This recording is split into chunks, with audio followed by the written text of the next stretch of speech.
Well, it's no secret it was a difficult first 2 weeks to open up the 2024 high school football campaign for the Defiance Bulldogs. But with that said, finding themselves literally at a crossroads in week number 3 against St. Mary's, they pulled their chin straps a little bit tighter. They hit just a little bit harder. And with that being said, they've gone on a 3-game win streak, as they've had plenty of school spirit and more than enough opportunity, and some coaches may say distractions during homecoming week.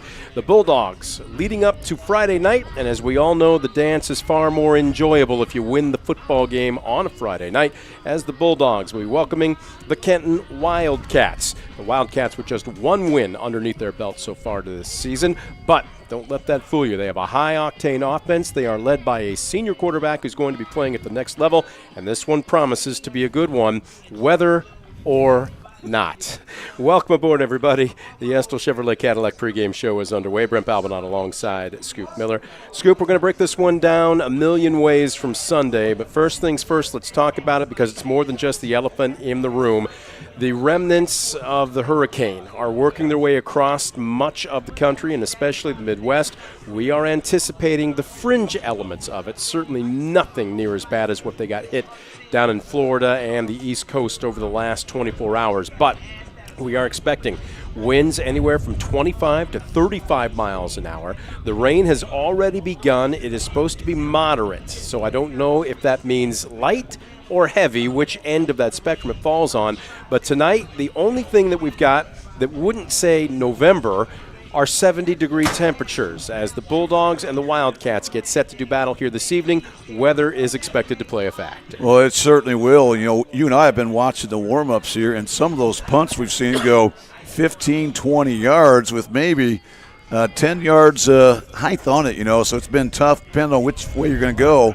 And it's certainly going to be interesting, the fact that Kenton comes in, the team offensively, they gain nearly 500 yards per game, but over 300 of those are through the airways. So that could play trouble for Kenton here tonight. Trying to throw into a heavy, stiff, gusty wind could make it difficult math for their offense here tonight. Well, Corbin Johnson has been nothing but spectacular so far his senior season. As a matter of fact, again, offers at the Division II level, and I can't remember, we'll have to double check to confirm this. He's been offered by Thomas More University in Kentucky. I'm not sure if he is actually signed yet, but he is certainly a high caliber player, and he leads the conference in passing. 95 completions in 132 attempts. He's already thrown for 1,581 yards. But here's what really stands out to me, Scoop.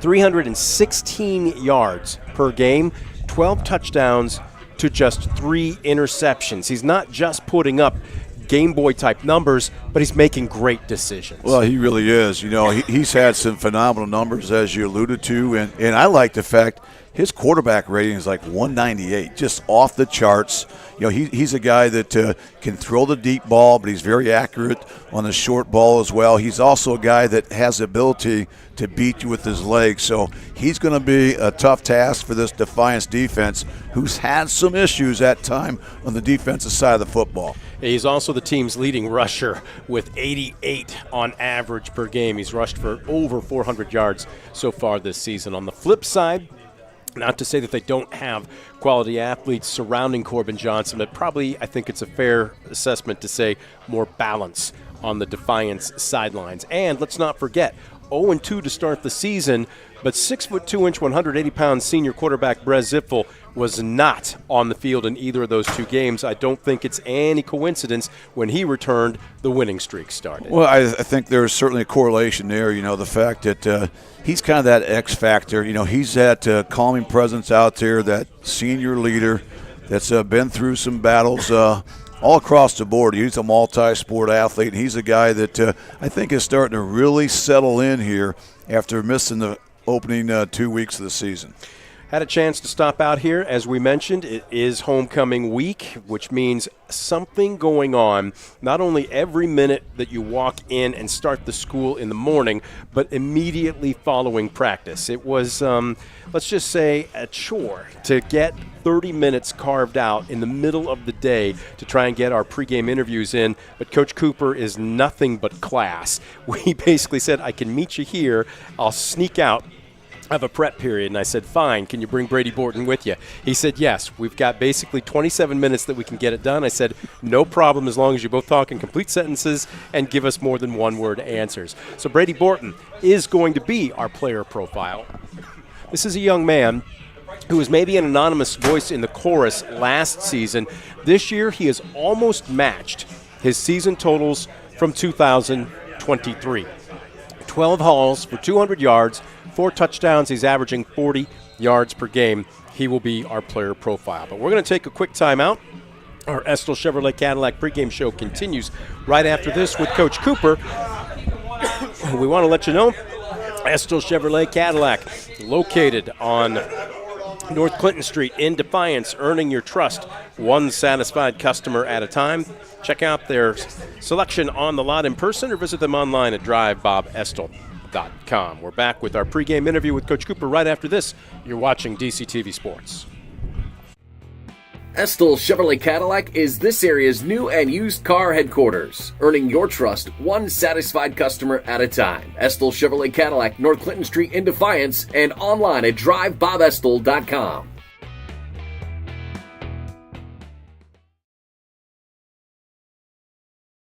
Welcome back to the Estill Chevrolet Cadillac pregame show continues on DCTV. Estill Chevrolet Cadillac, located on North Clinton in Defiance. Check out their selection in person or online at drivebobestill.com.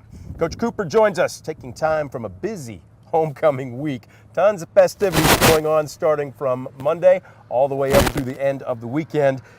But it's more important to win the game. We've always been told the dance is more enjoyable if you win the football game on Friday night. Kenton will be the opponent. Before we preview, though, let's recap. You okay with that? Yep. Bulldogs made it 3 straight last weekend with a 43-7 victory at Shawnee. I'm looking at the stats. And by the way, this guy is fantastic in getting out stats. Not just accurate, but in a timely manner. It does make a difference for the broadcasters. Solid. 199 yards rushing, 130 passing. Defense held Shawnee to just 166 total yards. I know we still have plenty of season left, but was that the most overall balanced performance from your team so far this year? Yeah, I think that's a good way to put it. I thought it was collectively our best game so far this season, and it really started right from the get-go with a kickoff return for a touchdown to really kind of set the tone. And we were able to get a 3 and out. We take over our first offensive possession on like the 1-inch line, which is never easy. We were able to get a little bit of space and get that ball out of there, and then we had a game plan. They did some different things. They kind of stifled us a little bit in some areas, but we were able to adjust on the fly, and really our guys really executed the change in game plan mid-swim and did a great job, and I thought our defense probably played their best game of the year. I can dive into a lot of stats, and stats can be basically twisted to look any way you want, but in all honesty, I don't know where you dive in without feeling you have to mention everybody else. We know Anthony Wilder's an explosive athlete. 7 carries, 118 yards, and a touchdown. He and Brez Zippel both throwing for a touchdown because this guy likes to reach into a bag of tricks every now and then and pulls out a rabbit, and at least every now and then finds one in the end zone. But let's talk a little bit about Brady Borton. He's going to be our player profile coming up in just a couple of minutes. Only 2 receptions, but 94 yards and 2 touchdowns. He's a senior, but as he's proving, he's not a one-trick pony. I know last year maybe a little bit of an anonymous voice in the chorus, but this guy is getting his stats and the recognition that he much deserves this year. Yeah, I told him, coming into the season, that we're going to ask for some big things from him, and we spread the ball around so much that your opportunities might be kind of few and far between, but 2 catches and 2 big touchdowns. His touchdown catch in the corner of the end zone, his first one, was a thing of beauty. I mean, it was a 50-50 ball that he went up and he wanted it more and wrestled it away from him. And then the second one was the halfback pass from Noah Gomez to him, which he found a way to get it to the end zone. He's one of our fastest guys, just plays extremely hard, does the little things well, really takes pride in blocking, which is going to ingratiate yourself to the coaches a lot because we talk about that a lot and work on it a lot. So, it's great because, people can't just gang up on Ant or game plan for him, with Noah coming through and Kelton Gibbs is doing a phenomenal job at tight end, and then Brady with his job out there at receiver. Jordan Wright had a big game the week before. So, it's nice that different guys are stepping up every week, and I think that makes us a more dangerous team. Speaking of team, I'm going to ask you to rewind just a little bit. And I normally don't do this, but this club seemed to be at a crossroads going into week number 3. 2 tough losses to open up the season. And you can say woulda, coulda, shoulda, especially at Napoleon. But the ship got righted. You won a physical game against a physical team in St. Mary's 14-10, and you haven't lost since. Anything that you can put your finger on from that game that has propelled you to what you're doing now? Well, I don't know 100%. I think one of the big things was we talked about kind of getting back to just trusting the process and understanding the importance of practicing well. We were really up and down in practices, even through two-a-days and in those early few weeks, and we were on them constantly about we've got to practice well. We've been in this game long enough. We know that this is going to come back to bite us, and it didn't take very long until it did, weeks 1 and 2. So since then, we've had much more consistent practices. Little ups and downs, but not the ups and downs like we were having. And I think that our guys, had a bad taste in their mouth, and they realized that they let some opportunities slip through their fingers. And so I think they've really kind of buckled down and focused a lot more. And we're really focusing one game at a time because, we dug ourselves in a hole. And so every game, every week is the most important game of the season. And we got to take it as one game seasons the rest of the way and then let the other stuff play out. You mentioned practice, you mentioned focus, which leads us to the here and now. Homecoming week. Tons of festivities, a lot of school spirit. But with that can also mean an opportunity for distraction. Now, this isn't your first rodeo, and it's not especially the senior class's first rodeo either, but had you had to have the talk? How has this group responded to balancing, obviously participating in everything, but also making sure they're staying focused on the task at hand, and that's Friday night? Yeah, I don't know if there's a head football coach that really likes homecoming, to be honest with you. It's just a recipe for distractions and lack of focus and things like that. So we talked about it day one. We said you can worry about homecoming on Saturday, but until then, the reason why there is homecoming is because of our game. And our game, we got to take care of business against a really dangerous Kenton team where we can't afford to not have the focus. We saw what results we get when we don't have that focus in weeks 1 and 2. So hopefully the guys receive the message and they can worry about homecoming maybe at Friday at 10 o'clock. It's always more enjoyable at the dance when you win the football game, right? Yeah. Let's talk about the Wildcats, led by senior quarterback, 6'2", 210 pounds, Corbin Johnson.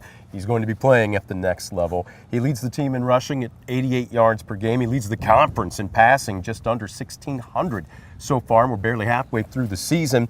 12 touchdowns to 3 interceptions tells you almost everything you need to know about his decision-making. How do you keep him in between the hash marks? Well, we've seen him now. This was 4th year. He started as a freshman, and so they've built kind of this to this point in their season, in their careers. Where I think it's very similar to Brez. The game is a lot slower for him now. With as much as they've thrown the ball in the past, he was really good at diagnosing coverage. He knows where the ball's got to go, and it's there. He doesn't have to think nearly as much as a younger quarterback would. They're dangerous. Against 3 weeks in a row, we've had a quarterback that can hurt you with his legs or with his arm. And he's got some quality receivers that catch a lot of balls, so they're pretty automatic in catching the football. It's a dangerous team. They're as much as they do throw the ball, they are much more balanced in terms of run to pass. Kenton teams in the past were throw it 80% of the time. It's really about 50-50 now. So we're going to have to, it's really a lot of the same game plan as we've had the last few weeks defensively. They're going to have some big plays. There's no doubt about it. We just got to limit those, and we got to make sure that we control the football on offense. They can score. Defensively, though, they do give up a lot of points. As a matter of fact, I'm looking down here, 35 or more in all but one game so far this season. I know the Mustaine kid, just a sophomore, is most likely going to be a college-level player as well, but I've never seen one man wreck an entire game plan. Is this a matter, I don't want to call it a play and keep away, but you just score on more percentage of your offensive series, and at the end of the night, the chips are going to fall in your favor? Yeah, you know that, and then special teams become huge, and they have become huge in a lot of their games too, so that's another aspect of it that's very important. You know, I think that, I'm all for explosive plays. I'm not telling our guys, okay, you break one, you know, go down after 30 yards, that's not going to happen, but you know, if we can methodically move the ball down and keep the chains moving, keep them off the field, I think that that's going to help us as long as we finish with scores. Keep our defense off the field, and then hopefully we can get some 3 and outs, and we got to force some turnovers against them. I know they haven't thrown the ball away a lot, but you know, I think we're doing a better job at creating those turnovers now, and so that's going to be big as well. And that is the blueprint to enjoy the homecoming dance on Saturday night. Coach, we appreciate you joining us. I know it's been hectic. Best of luck to you. Thanks for joining us. Yep, thanks, guys. Coach Cooper joining us on the Estill Chevrolet Cadillac pregame show. We're back with more right after this on DCTV Sports. Estill Chevrolet Cadillac is this area's new and used car headquarters, earning your trust one satisfied customer at a time. Estill Chevrolet Cadillac, North Clinton Street in Defiance, and online at drivebobestill.com.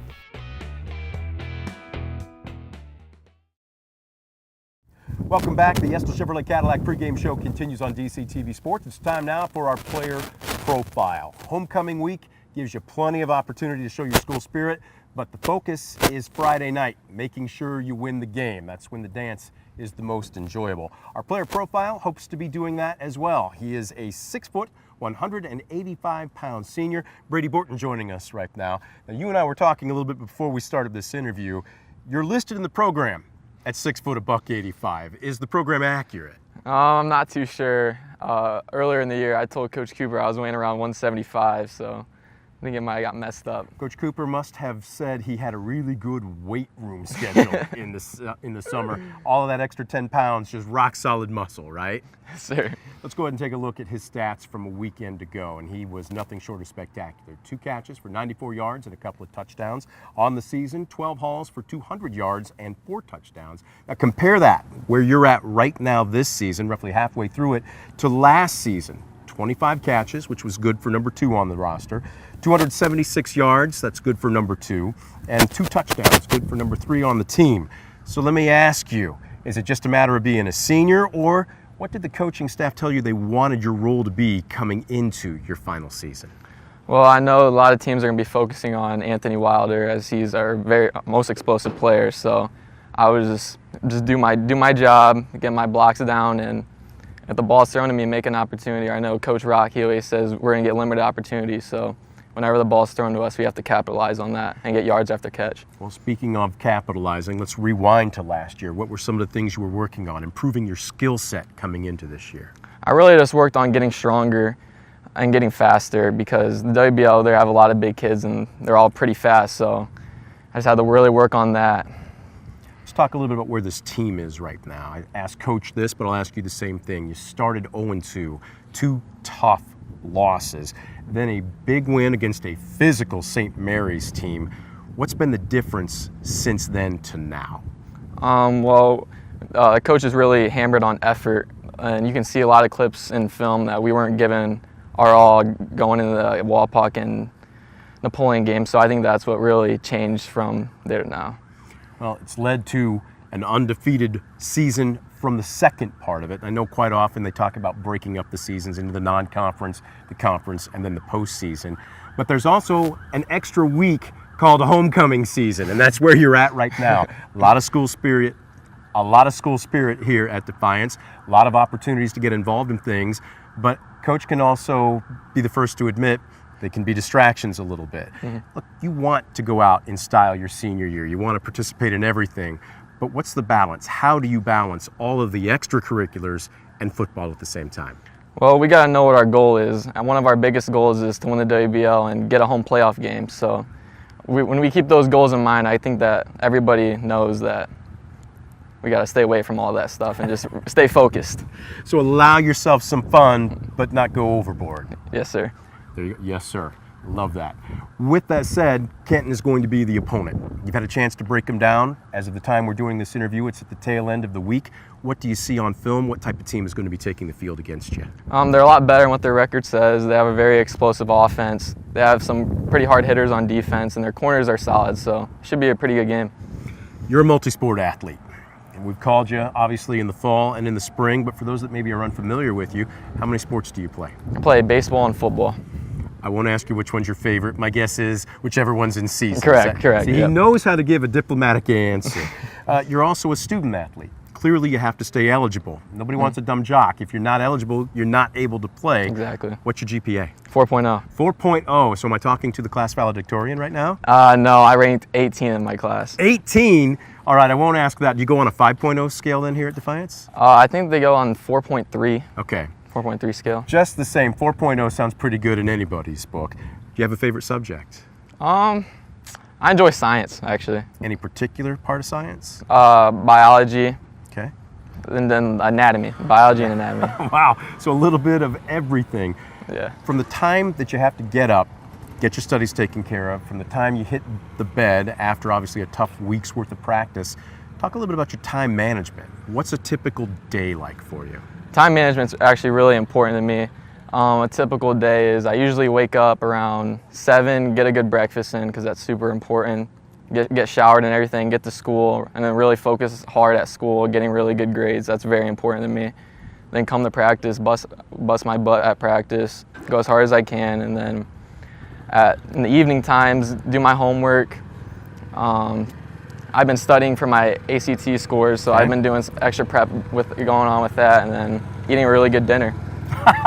That's a great way to finish any day. Who makes dinner in your house? My mom usually, unless we're grilling, then my dad will make good steaks. All right, now that sounds manly. Yeah. I don't want to pit mom versus dad here, but who makes your favorite meal? Or is it a tie? Do you have one that both make equally great? Well, actually, my grandma makes my favorite meal. That's a really great answer. What would that be? Carne asada. Oh, so you like a little Mexican then? Yeah. Okay, yeah. Fantastic. So, of course, steak though, obviously, right? Right. All right, in all seriousness, plans for after graduation, because you talked about studying for your ACT, so it sounds like you want to continue your education.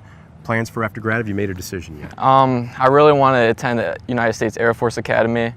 It's very hard to get into that college because you have to have really good ACT scores and grades and a really good, strong extracurricular background with. Then you have to go through a whole process of getting nominations with the senators and congresswoman captors. So it's a long process, but that's something I would really like to do. And if that doesn't work out, I would love to play a sport in college, whether that's baseball or football. Well, I know we're not going to graduate you just yet. You still have your entire senior year to go ahead and make those plans. Most important thing sounds like right now, beating Kenton and celebrating homecoming in style. Oh, yes? Yeah, definitely. All right, best of luck to you. Thank you. Again, Brady Borton, our player profile. We're going to take a quick time out. We're back with more of the Estill Chevrolet Cadillac pregame show right after this. You're watching DCTV Sports. Estill Chevrolet Cadillac is this area's new and used car headquarters, earning your trust one satisfied customer at a time. Estill Chevrolet Cadillac, North Clinton Street in Defiance, and online at drivebobestill.com.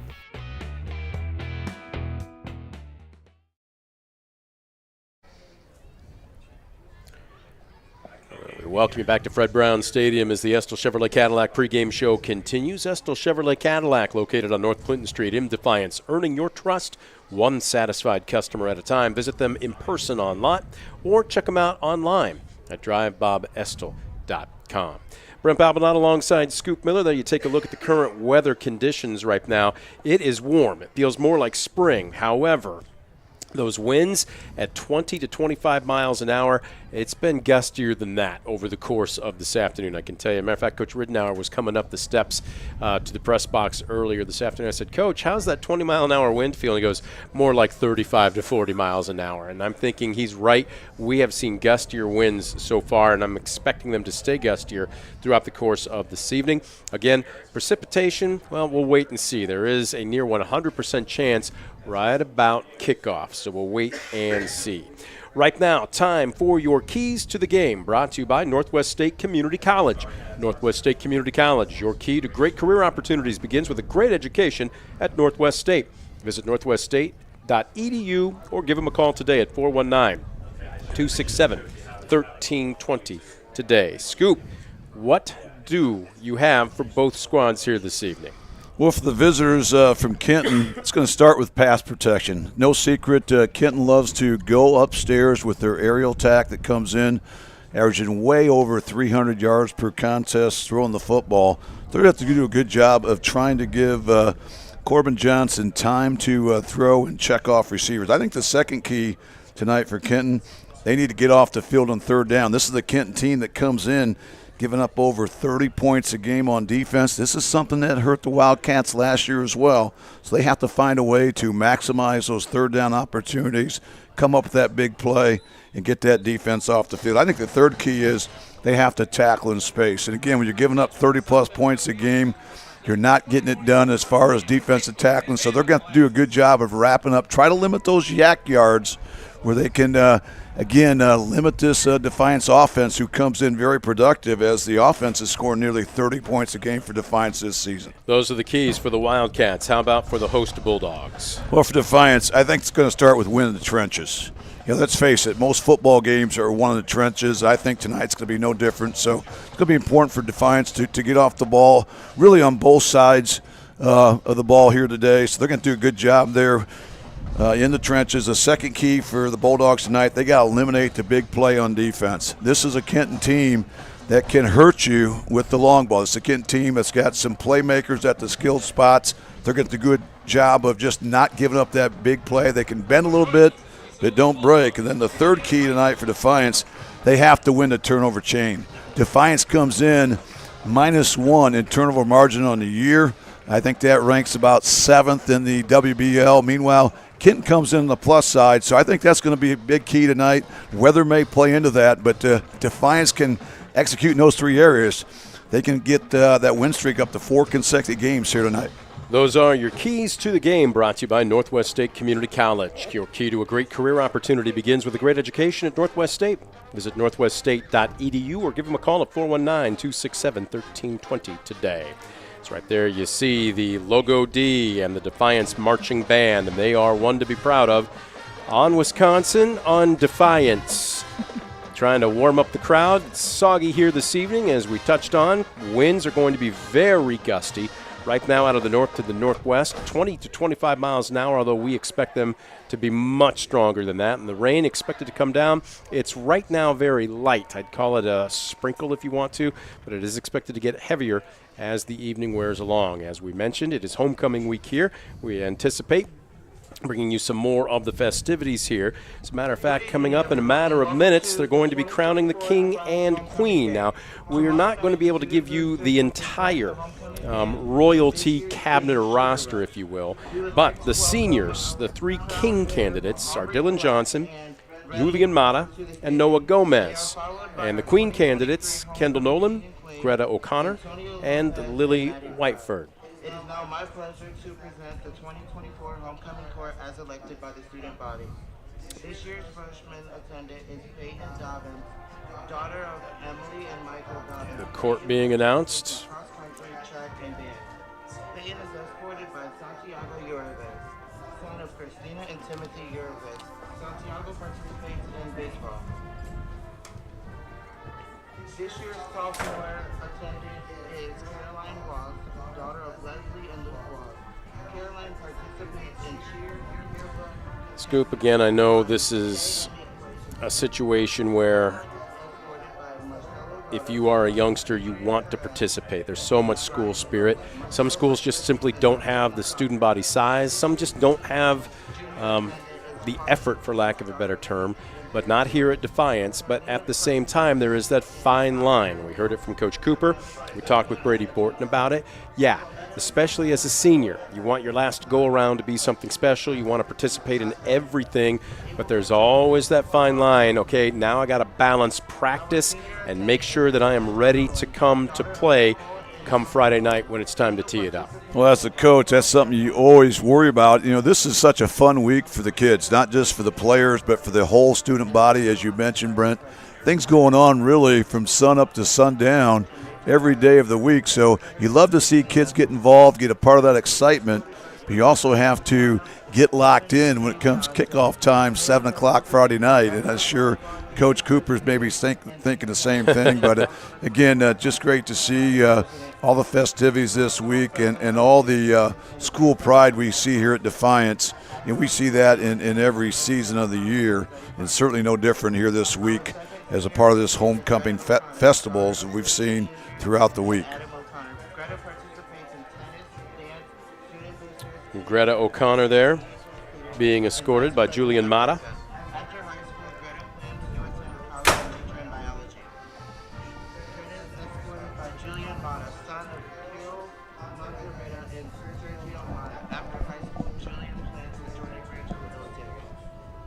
Our finest female attendant is Lily Whiteford, daughter of Lori and Chuck Whiteford. Lily participates in cheerleading, golf, DECA, student boosters, and team staff. Lily plans to attend college after high school. Lily is escorted by Noah Gomez, son of Shannon Alvarado and Thomas Gomez. Our last royal couple, Lily Whiteford and Noah Gomez. Actually, I'm not sure if that actually is Noah. Yep, he is. Carrying an umbrella. Make sure you share for your lovely escort there, Noah. Earn a few extra brownie points. Make sure that the lady stays dry. We're about to crown this year's homecoming queen and king, ladies and gentlemen. It is now my pleasure to announce the 2024 Homecoming King. This year's recipient is Julian Mata. So Julian Mata being announced as this year's homecoming king, excuse me, as Noah Gomez. Oh my goodness. All smiles. 2024 Homecoming Queen is Kendall Nolan. And Kendall Nolan is this year's homecoming queen. So Julian Mata, this year's king. Kendall Nolan, this year's queen. Defiance High School Homecoming Court. Congratulations to both youngsters.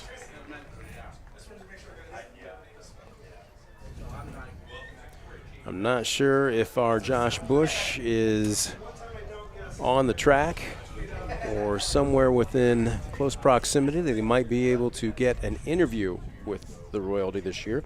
But Julian Mata, this year's homecoming king, and Kendall Nolan, this year's homecoming queen. Congratulations to everybody, Scoop. Yeah, quite an honor, and again, fun time and great way to highlight all the festivities this week. And now we have nothing left but to play football from here on out. As they play the alma mater, we're going to take one last break in our Bob Estel Chevrolet Cadillac pregame show. When we come back, we'll get set for the national anthem and our starting lineups. We're just around the corner from kickoff. It is Kenton at Defiance. You're watching DCTV Sports.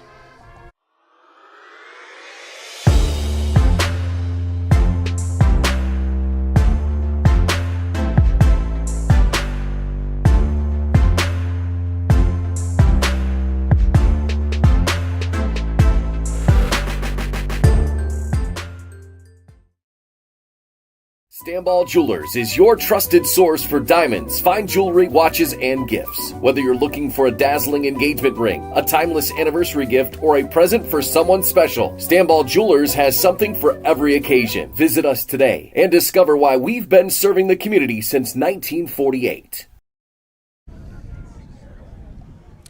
Back at Defiance High School, Brent Balbinot alongside Scoop Miller. Rain continues to come down, extremely windy. As Defiance trying to celebrate homecoming in style with a win over visiting Kenton. The Bulldogs at 3-2 overall. And that's after dropping their first two games of the season. They've gone on a 3-game win streak. Kenton on the flip side, they have scored 35-plus points in all but one of their games so far this season. And yet they only have one win to show for it. They have a high-octane offense, but their defense just hasn't been able to get stops when they need it. We'll wait and see if the weather tonight plays a factor into things. But at the same time, Scoop, you got to figure if you run to set up the pass or you pass to set up the run, that's got to be what you're still wanting to stick with, regardless of how hard the wind is blowing or how much rain's coming down. Well, I certainly agree. You're not going to reinvent the wheel right now. Certainly, I think the elements may favor Defiance a little bit, but when you go upstairs with the success that Kenton has done all season long, why you want to try and change things up? Again, they come in hitting just over 72% of their passes on the season, averaging over 12 yards per catch. It's really been a huge part of their offense. They will mix in that run a little bit, but that's primarily the running attack comes from the quarterback, Corbin Johnson, who comes in just a little bit under 90 yards per game. But, again, he's that dual-threat guy. So the thing that impressed me about Johnston is he makes great decisions. Yep. So he can throw the football, he can run, but he's also not going to force things. So he'll take advantage of what Defiance presents to him. And, again, there's a reason he's going on to play at the next level. Well, on the flip side, we talk about Corbin Johnston, but he's got to have guys that can haul in some of those passes. He spins a nice ball, and he's got a great dual threat as far as Zane Perkins, his split end or X, and Maddox McFarland, who will play on the other side. McFarland, 31 hauls for 472 yards, a touchdown. He averages just an eyelash under 95 yards per game. Then on the flip side for Perkins, 33 catches for 541 yards, 6 touchdowns, and he averages just over 108 yards per game. It's one of those situations, pick your poison. Those are just the top two. They've got plenty more that he can go to. Yeah, those are good, too, to start with. As you mentioned, Zane Perkins with those 33 receptions. That leads the WBL as far as receptions. And, of course, McFarland just a couple behind. He's third in the WBL as far as receptions. Perkins' average reception is over 16 yards per catch, and then McFarland over 15 yards per catch. So it's not like they're just throwing these 2 and 3 yard outs. They're trying to hit these guys on some vertical routes. They've been very selective. They also have a couple other good wide outs as well. So Defiance will be tested in the secondary here tonight. On the flip side, a little bit more balance as far as Defiance's offense is concerned. And with, again, the injury to Abel Rubio a couple of weeks ago, he is now going to be playing primarily defense. They're not going to have him go both ways. They're trying to make sure that they can get as much mileage out of that shoulder as possible. So Noah Gomez, who did start at quarterback for the first 2 weeks, now back at running back, and it's a small sample size, but Scoop, he's done more than yeoman's work back there. 36 carries for 215 yards, 3 touchdowns. He's averaging 43 yards per carry. Anthony Wilder will also line up in the backfield, not just as the split end. He's got 57 carries for 632 yards and 5 touchdowns. He's averaging over 125 yards per contest, and yeah, guess what? He also has 12 catches for 119 yards, and he's also an excellent punt and kickoff returner, so he's kind of a jack of all trades. Our player profile, we heard from him earlier in this broadcast, Brady Borton, 12 hauls for 200 yards, 4 touchdowns, averaging 40 yards per game. Jordan Wright, if you want to call a guy an anonymous voice in the chorus, I think he's one that you could point to. 11 catches, 116 yards, 2 touchdowns. He's averaging nearly 25 yards per game. But the 5'11", 150-pound junior is also a very dangerous threat. So Brez Zipfel has multiple targets that he can find as well. Oh, he really does. Those guys have a lot of speed, especially when you're playing on turf. I think they're that much faster. So this is an offense that's really starting to gel.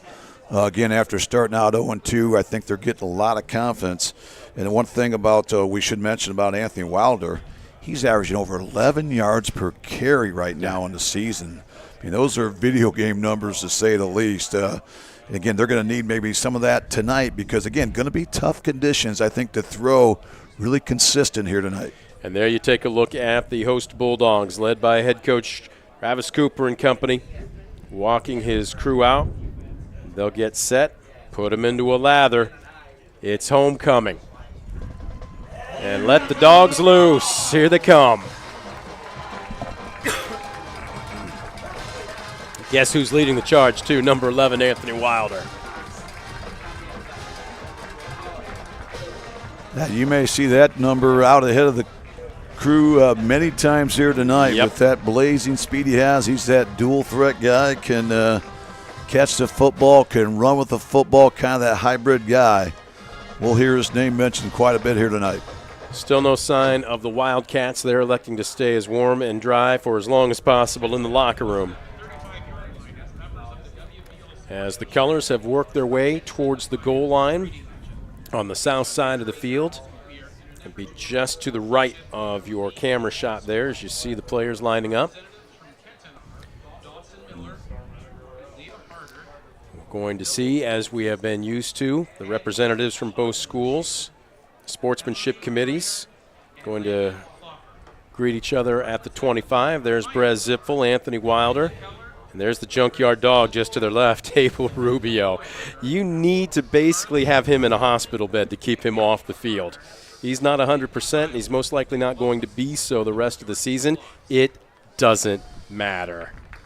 No, he's just quite the athlete out there, just 5'7" in stature, but he's got a lot of fight in his heart.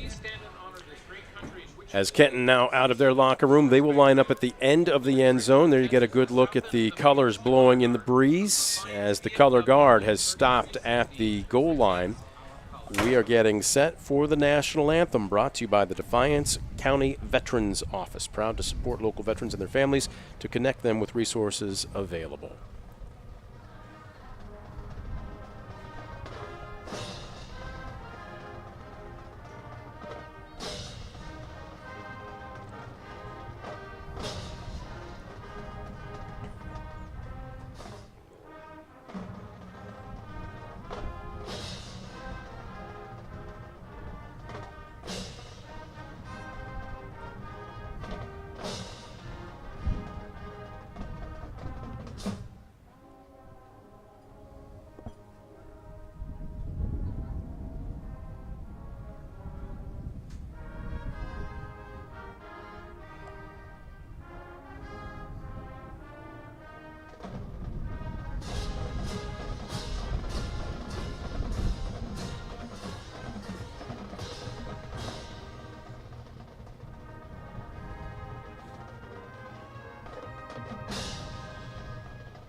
And the national anthem in the books, courtesy of the Defiance High School Marching Band, and our thanks to our underwriter, the Defiance County Veterans Office. Proud to support local veterans and their families, connecting them with resources in a time of need. As the band clears the field, the captains will get set to meet at midfield. We did not see the toss, so I am not sure who won and who will be receiving. Do we know? Thank you. Let it never be said that they aren't the most helpful press box in the WBL, but the Defiance Bulldogs won the toss and they deferred. So they will be kicking off. Kenton and that high-octane offense will have the ball to open up the game. They'll also be going into a stiff wind to start out the game as well, so I think it's going to be important for Defiance to come out, set the tone with their defense, try to establish field position, which in this heavy wind, really coming mostly from the north here, the northwest, could play havoc on both teams here tonight. Well, they've been waiting all week. They've been waiting all afternoon, and they've been waiting through, I don't want to call it the slog, but it certainly has been wet over the past probably 90 minutes to 2 hours. It's time now to kick this one off and get going. And this will be the 52nd meeting between these two rivals. Kenton leads the all-time series at 30 wins against 21 losses. Defiance has won the last 3 contests, but before that, Kenton had reeled off 14 consecutive wins against Defiance. So these last 3 wins have to feel good, but Defiance has to go a long ways to match that 14-game winning streak that Kenton put on the Bulldogs in recent years. Getting ready to tee this one up, putting it right in the center of the field. And this is going to be, I thought we were going to see Nicasio Hall, but instead this is Kelton Gibbs, tight end, who also does some long kicking. We'll tee it up, standing deep for the Wildcats. We have got number 4, Blake Bouchong, and number 6, Zane Perkins. Whistle sounds. This is going to take a lot into a heavy wind. Is this an actual onside kick? We've got a flag, and I think we may have an offside. Boy, that was very short. It was toward the far boundary, and you talk about a little riverboat gambler in Coach Cooper to open up this game, but it doesn't look like it's going to stand. Well, I understand the call because you're kicking into a heavy wind, so that might be a good time to roll the dice, but they're going to get Defiance there for offsides on that onside kick, and so they will re-kick it from their own 35-yard line. So right away, the Bulldogs, before we can get time run off the clock, has their first penalty of the night. You know what, though? That was – would you call that high risk, high reward? Oh, absolutely. I mean, I don't know even if that high risk because, you're not going to kick it in the end zone inside the 20 even tonight. We've watched them in warm-up. But again, what you don't want is that 5-yard penalty where you're going to lose a little bit more field position. Boy, the wind is really whipping now, and I don't know if you can tell, but it's almost coming down at a 45-degree angle, the rain. And Gibbs is just going to try and line drive this one, and it will be out of bounds, touched by an up back at about the 42-yard line. So Kenton is going to have excellent field position to open up the first series of the game. Yeah, Kenton very happy right there. We're able to start out the short field here, really, just shy of the 50-yard line. We'll call it the 40-yard line, maybe 41-yard line. But again, great job here by Kenton to start things out. And now they'll have that wind at their back here. We'll see if they go upstairs right away. Well, they're going to run, and nothing doing off the A-gap. Trying to bust it to the outside is Grady Kleeman Beasley. He's a 5'8", 160-pound senior running back. Their starter 2 weeks ago got injured, so he is coming on and trying to do some next man in work. They're going without a huddle, and Beasley will get the call. Off the left side again as he backpedals his way out to about the 45. So in the first 2 carries, he's picked himself up 5 yards, and it will be third and certainly manageable right now for the Wildcats, as we'll call it the 45-yard line. Again, Corbin Johnson leads the conference in passing. 1,581 yards coming into today. 12 touchdowns against just 3 interceptions as he sidearms this one. And making a nice catch. The pass a little bit behind him, and was that number 26? Yeah, I believe that was Wyatt McKenzie, the sophomore. Yep. That time, little crossing route across the middle. Did a nice job sitting in the middle of that Defiance 2 deep. It's going to go for 10. They're able to connect there on third down to move the chains. Handoff in between the tackles. And how about this? With the wind at their back and in a driving rain, 3 of the first 4 plays have been runs. And right now, Grady Kleeman Beasley doing a good job in between the tackles, and he picks up about a healthy 6 yards. Well, Kleeman Beasley was second-team All-WBL last year as a running back, so certainly he's a guy that they feel very comfortable running the ball, trying to control first down, where that time they pick up 6 big yards. 2nd and 4, Kleeman Beasley again. They tried to fold him in, and Gibbs takes his legs out from underneath him, and that's going to bring up 3rd and very short. Now that time, again, just another playoff tackle there. And, again, they're looking to get 3 yards in a cloud of dust right now. It seems like there won't be much dust tonight here with the wet conditions, but 3rd and 2 here. This one's going to be a keeper from Johnston, and he got just enough room. He ran in between his big left tackle, Ethan Ashbrook, at 5'11", 250, and his left guard, Ethan Ashbrook, and his left tackle, Bill Wilkinson, at 6'2", 280, and they're moving without a huddle. Man, are they moving quickly. This one's going to be a quick flare out to the far side, and a nice job to feather that one out by the Defiance defense, trying to get a number on the young man. If he'll turn around for us, I believe that was Jay Wright from the safety spot coming downhill to make the tackle. Yeah, great job by Wright there, getting up the field right away on that quick out to the flats. Great job defensively, controlling first down, make it 2nd and 10. Once again, no huddle offense for the Wildcats. They'll stack it to the near side, trying to run a wide receiver screen. It's complete, but coming downhill. Great job to make a nice open field tackle.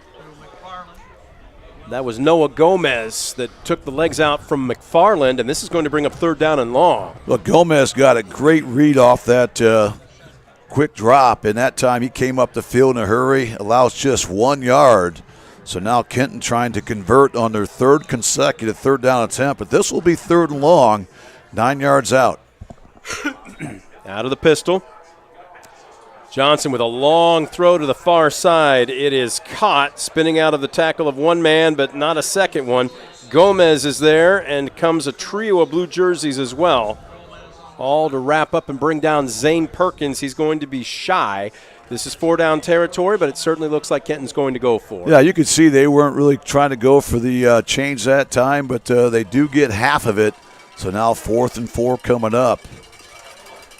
From the 26. They're going to run twins to the near side, twins to the far side. Cleeman Beasley in for pass protection. Johnson, two-step drop. He's got a man wide open inside the 5, and that's an easy catch on blown coverage for Maddox McFarland. Wow, what a job here by Kenton. Not only do they convert a couple times on third down, there they convert with the home run ball on blown coverage by Defiance, as that time there was not a blue jersey on that side or that end of the field. And what an impressive start here for the Wildcats as they take just over 3 minutes and 45 seconds to hit pay dirt. And now Stephen Piper comes in for the PAT. Piper's kick is up. It is through the uprights, and we have our first score of the evening. It is a Premier Bank touchdown. Simplify your everyday banking with convenient account options and digital banking features that fit your unique lifestyle. YourPremierBank.com. 10 plays. It started at their own 40. It finishes off with a 32-yard touchdown pass as Corbin Johnson finds Maddox McFarland. And at the 8:13 mark in the first quarter, Kenton leads Defiance 7-0. We're back after this on DCTV Sports.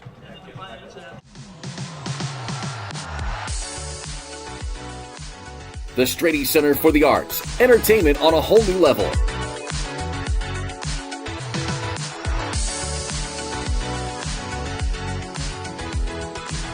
The Strady Center for the Arts presents a full lineup of culture and entertainment right here in our community. Check out the full lineup and purchase your tickets today at defiancearts.org. Well, back at Fred Brown Stadium, 10 plays, 60 yards, capped off by a 32-yard touchdown pass. Corbin Johnson to Maddox McFarland, and now we'll see what Defiance's offense can do as a low line drive kick is fielded by Jay Wright, trying to get behind his wedge. He's out past the 30, out to the 33, and that is where Defiance's offense will set up shop. A great job by Jay Wright. You know, that's one of those low line drive kicks, and if you let that bounce, you know, that's either going to be a touchback or you're going to be pinned back in your own territory. It's a great job by Wright, catching it on a move, taking it out to the 34-yard line. Well, Defiance now will get its initial offense possession after the defense just surrendered 7 on that impressive 10-play drive. As you mentioned, Brent, it covered 60 yards. So, quick pitch, and Anthony Wilder hit in the backfield once, twice, and he's going to be stuck and thrown back for a 4-yard loss on the first offensive play of the evening. Great job by the Wildcats coming up the field. Looked like Trenton DeLong, the 5'9 senior, in there that get the tackle for loss. So an excellent start for the Wildcats. And again, this has been their Achilles heel, being able to get stops, giving up over 30 points a game on the season.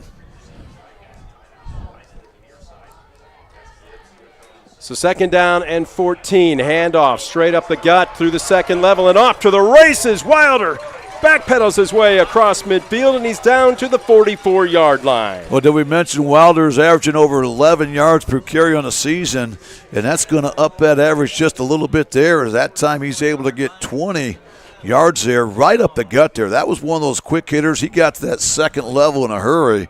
The Wildcats are fortunate to bring him down, but not before he takes the ball in Kenton territory. Fresh set of downs at the Wildcat 44-yard line.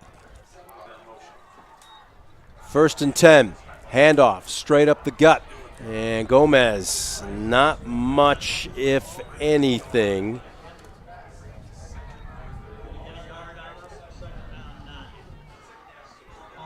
Yeah, that time Gomez was hit right around the line of scrimmage. He's able to kind of bowl his way forward for a yard, but a good hold there by that defensive front there of the Wildcats.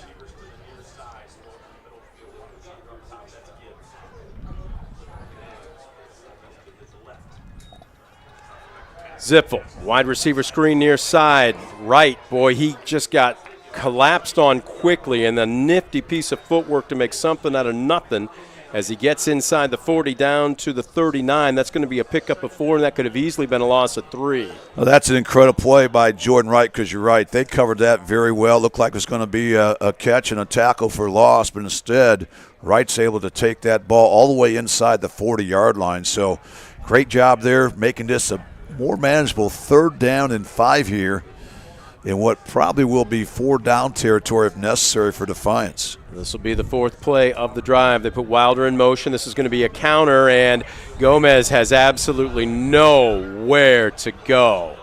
Well, I think Gomez is going to lose maybe half a yard.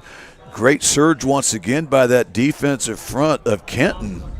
And that time a couple linebackers coming in as well to clean up the leftovers, and that's going to make it a 4th down and 6. So now Coach Cooper will have a decision. But I think with the wind blowing right at him, I think this is probably 4 down territory. 4th and 6. So it's not exact. It's one of those gray areas, but especially when you're going into a 25-mile-an-hour wind, you're going to have a specific pass play here. We'll wait and see what Coach Cooper draws up. They'll send Wilder in motion to the near side. Instead, they're going to hand it off and trust the Big Eaters up front, and Gomez is going to be short by about 2 yards. Yeah, credit to that Kenton defense. After giving up that big play to Wilder, they really dug in there, were able to get the stop on 4th down. So they'll inherit the football with decent starting position once again. They'll start out on their own 37-yard line. Let's go down to the sidelines and check in with Josh Bush. He's got firsthand account of the weather elements. And Josh, again, on 4th and roughly 5 there, they run the ball. I'm guessing if it's a nice night, they've got a wider open playbook. What are the conditions like at field level? And I'm not sure if we've got Josh hooked up or not. We can check back in with him here. Well, how about Kenton continuing to control 1st down? They pick up 9 big yards there. Once again, staying very patient on the ground. Running to the edge. And Scoop, one thing that I'm noticing here, staying on the ground with this bad weather, but it isn't the same play over and over again. We're seeing stretch plays. We're seeing plays in between the tackles. We've seen a counter. Kenton has established a good running game. They really have. That's going to make them dangerous because you know they can throw the football. They still have the wind at their back.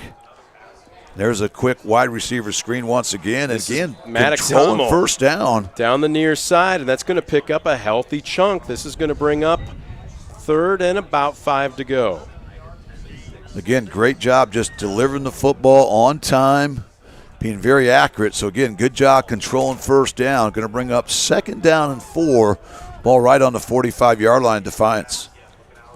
Johnson drops back. He basically had 3 receivers all run a stop, and he picked his favorite. And in that time, looks like number 26, Wyatt McKenzie. Now, Wyatt McKenzie's an interesting story here, Scoop.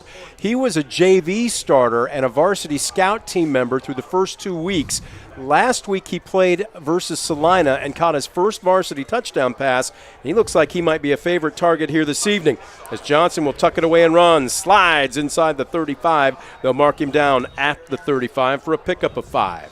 Great job again by Johnson. He's so smooth out there. We talked about he makes great decisions. That time tucks it away. And again, controlling 1st down. They pick up 5 big yards to make it 2nd and 5. This is going to be a quick flare into the flat. Just trying to get north-south. Maddox McFarland as he pushes his way down to the 30. That's a pickup of 5. And again, staying ahead of the chains here, Scoop. We do have a flag on the far side, though. And it's going to be against Kenton. Yeah, it's a tough break. That would have been the 5th 1st down of this opening quarter for Kenton. Instead, it's going to come back to make it a 2nd down and 12. So the first penalty against Kenton here tonight. So that'll back it up. Instead of roughly 2nd and 5, make it 2nd and we'll call it 11. Johnson rolling out near side, dumps it off of his back foot. He's got a man in the flat.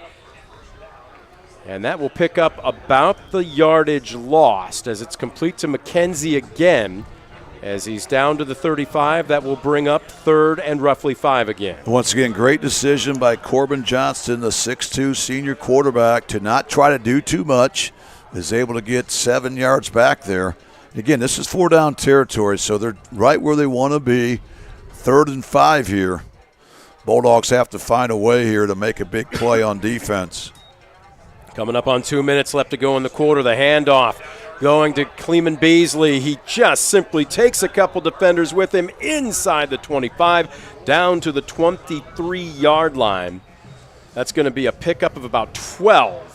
Well-executed trap play that time by the Wildcats. They picked up some key blocks there, and again, no huddle offense.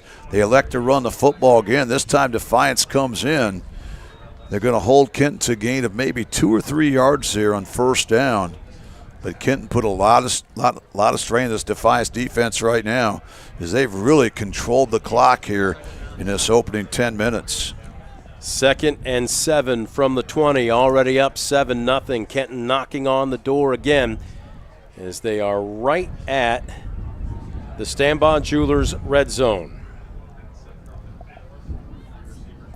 Clock continues to tick. Short side of the field to the near side. Johnson all day to throw, and boy, that was dangerous as he threw back across his body. I believe that was Gibbs that timed that up and almost got there ahead of the receiver. Yeah, Kelton Gibbs made a break on that football, and if he'd been maybe a half step ahead of that, boy, he had a lot of green pasture ahead of him, but still a tremendous big play to bring up 3rd down and 7. Johnson rolling out to the far side, now tries to tuck it and run, and he is met with resistance, and I'm not sure he got back to the line of scrimmage. Yeah, this may be a field goal opportunity to come up for Kenton, because he's going to be maybe a loss of a yard. It's going to bring up 4th down and 8. You know, this would be a 37-yard attempt if they elect to kick it, but it looks like the offense is staying on the field. Stephen Piper has not attempted a field goal this season. As a matter of fact, he's missed a couple of extra points. So. He hit in 45 in practice here before the game, mile-an-hour wind, but he's still got that win with him. So surprised that they may not take a shot. They're going to let this clock burn down. Now, this is interesting. Maybe burn a timeout. So why would you burn a timeout here unless you're looking to run a specific play? Because if you wanted to punt, you could just do it without the extra 5 yards. So interesting. Any idea what the strategy is here by Coach Turner? Maybe they're just going to try to talk things over. I mean, you've got the wind at your back right now, so I think you want to maybe conserve time with that wind at your back. You get a 1st down. But right now, you know, they're certainly not thinking about punting the football. It's either trying a long field goal with the wind at your back, or you're going for it on 4th and a long 8. All right, I think I see Josh Bush down on the sidelines now. Let's send it down to him. Josh, again, we know what it's like up here about 3 stories up. On the field, is it as bad as it seems up here in the box? It's probably actually a little worse than what it seems.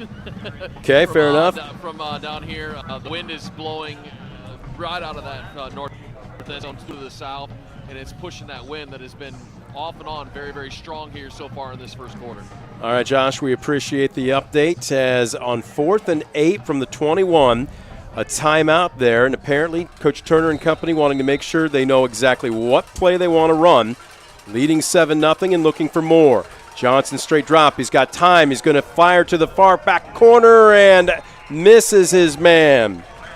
That was basically a borderline timing play, and that's going to be tough to do against a good athlete like Jay Wright. Wright running stride for stride with him, and the Defiance defense holds. Well, that was excellent coverage, and that time Kenton did just that. They tried to get that one-on-one isolation there on the wide side, just kind of throw it upstairs and let your athlete make a play, but that time Wright defended that perfectly.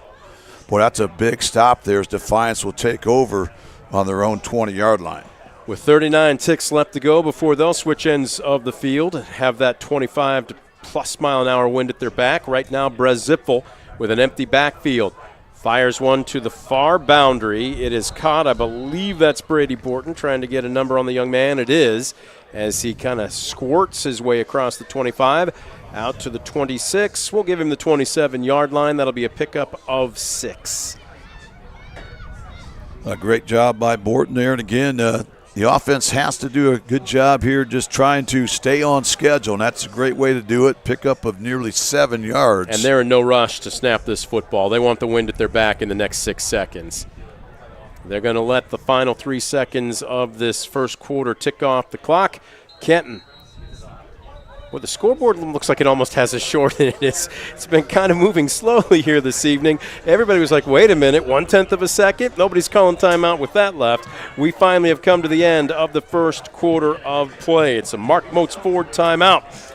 Check out Mark Moats Ford and some of their newest models serving the Defiance community since 1916. Mark Moats Ford, County Road 424 in Defiance, or online at markmoatsford.com. First quarter in the books. Wildcats 7, Bulldogs nothing. Back after this on DCTV Sports.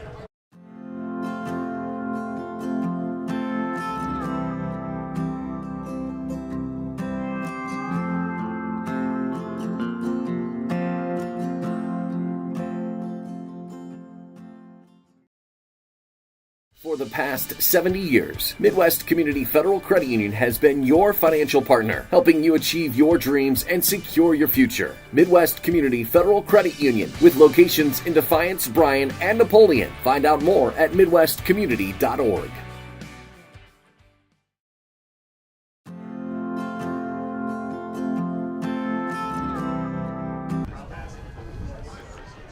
Back at Fred Brown Stadium, a fresh 12 minutes put up on the scoreboard clock. We welcome you back. It is homecoming for Defiance, but right now the visiting Kenton Wildcats trying to steal the thunder and maybe put a little bit of a damper on the homecoming dance tomorrow night. Brent Balbanon alongside Scoop Miller.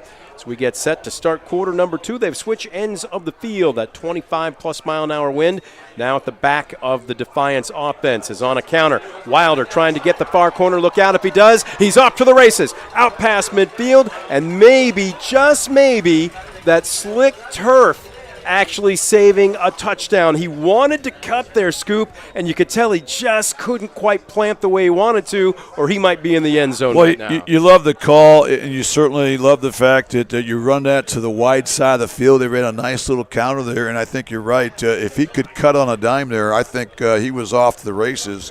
But nonetheless, that's the second first down of the night for Defiance, both coming from the wheels of Wilder. Yep.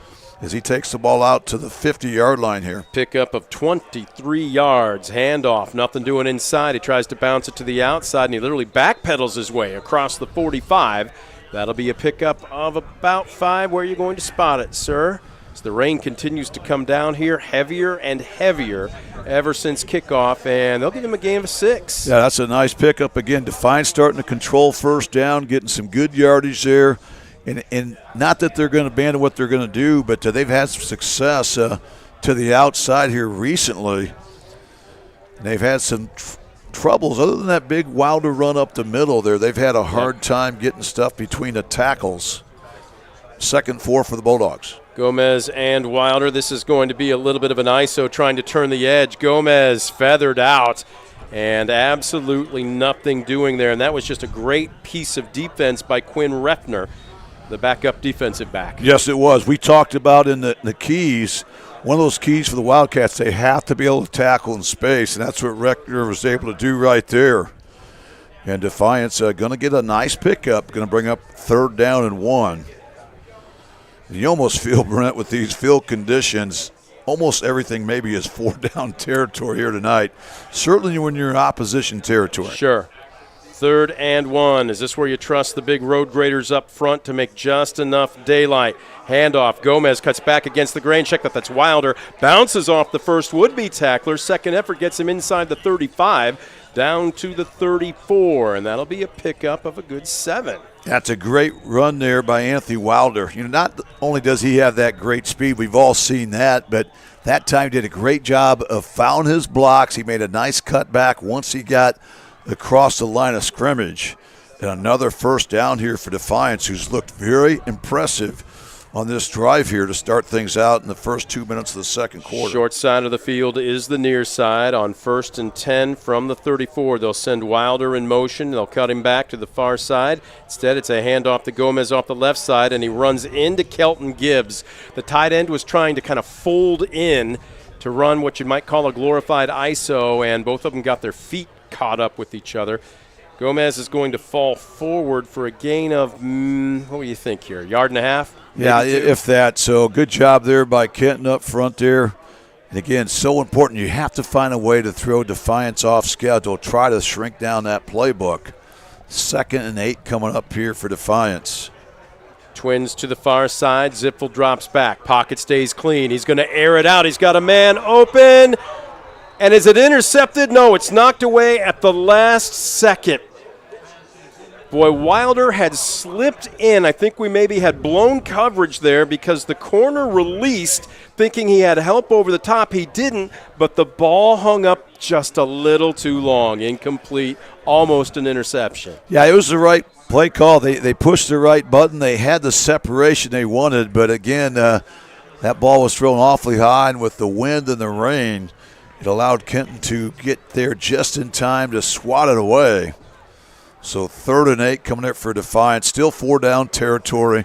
You don't need to get it all here. You'd like to get a big chunk of it. I don't know if you can tell from our press box camera, but the wind is whipping this stuff sideways. This is going to be out into the flat. Is that a lateral? It's an incomplete pass to Anthony Wilder.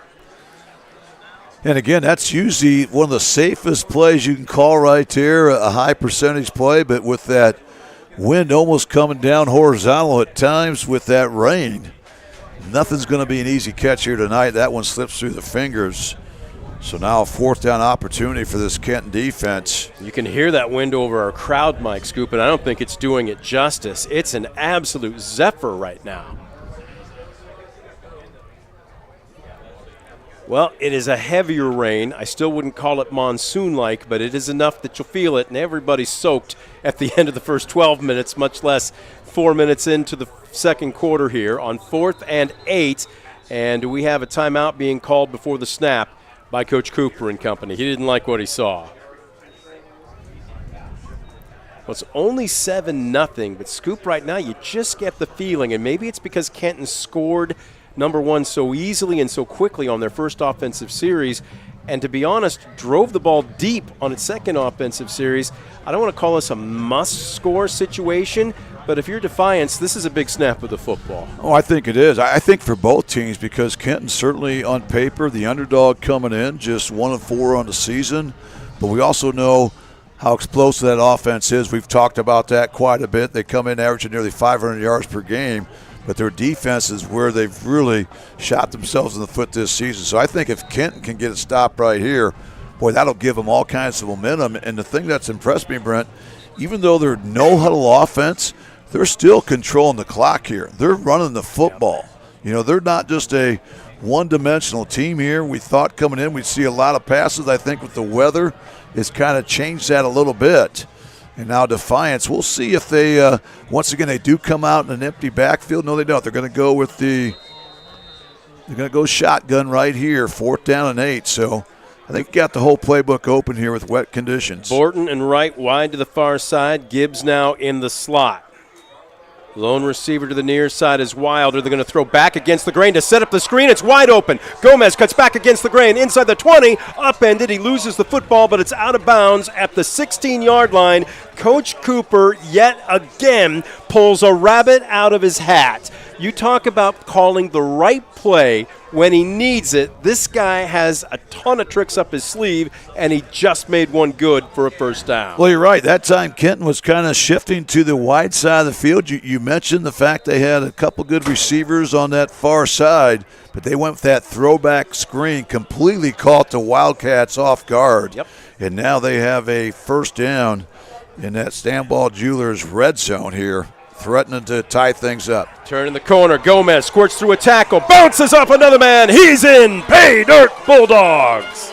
Now, what a way to cap an impressive drive here. Defiance as Gomez is able to break it off tackle there on that right side. He goes in standing up. So an impressive job there, not just the play calling there throughout that series and fourth down, but then Gomez takes it to the house. And I think you hit the nail on the head, Brent. I think that was a kind of one of those must-score scenarios just for your mindset. And now the PAT coming up here for the Bulldogs, trying to knot things up. Nicasio Hall puts it up, puts it through. It is good. And at the 8:31 mark, in a monsoon in the Northwest Ohio cornfields, we've got a 7-all tie. We'll take a quick Mark Moats Ford timeout.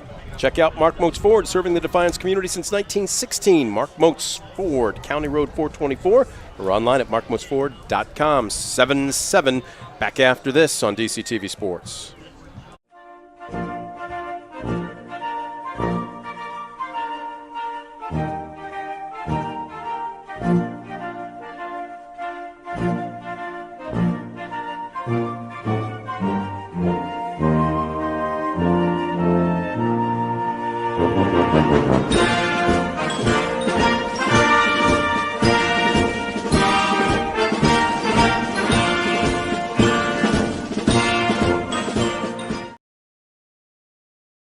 Visit Mark Moats Ford and check out some of the best new Ford models. Mark Moats Ford has been serving the Defiance community since 1916. Visit them today, County Road 424 in Defiance, and online at markmoatsford.com.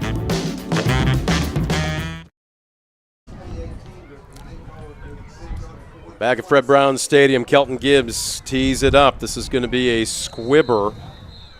No such thing as a routine kickoff or punt this evening, as that ball never even had a prayer to get back to either one of the two main return men.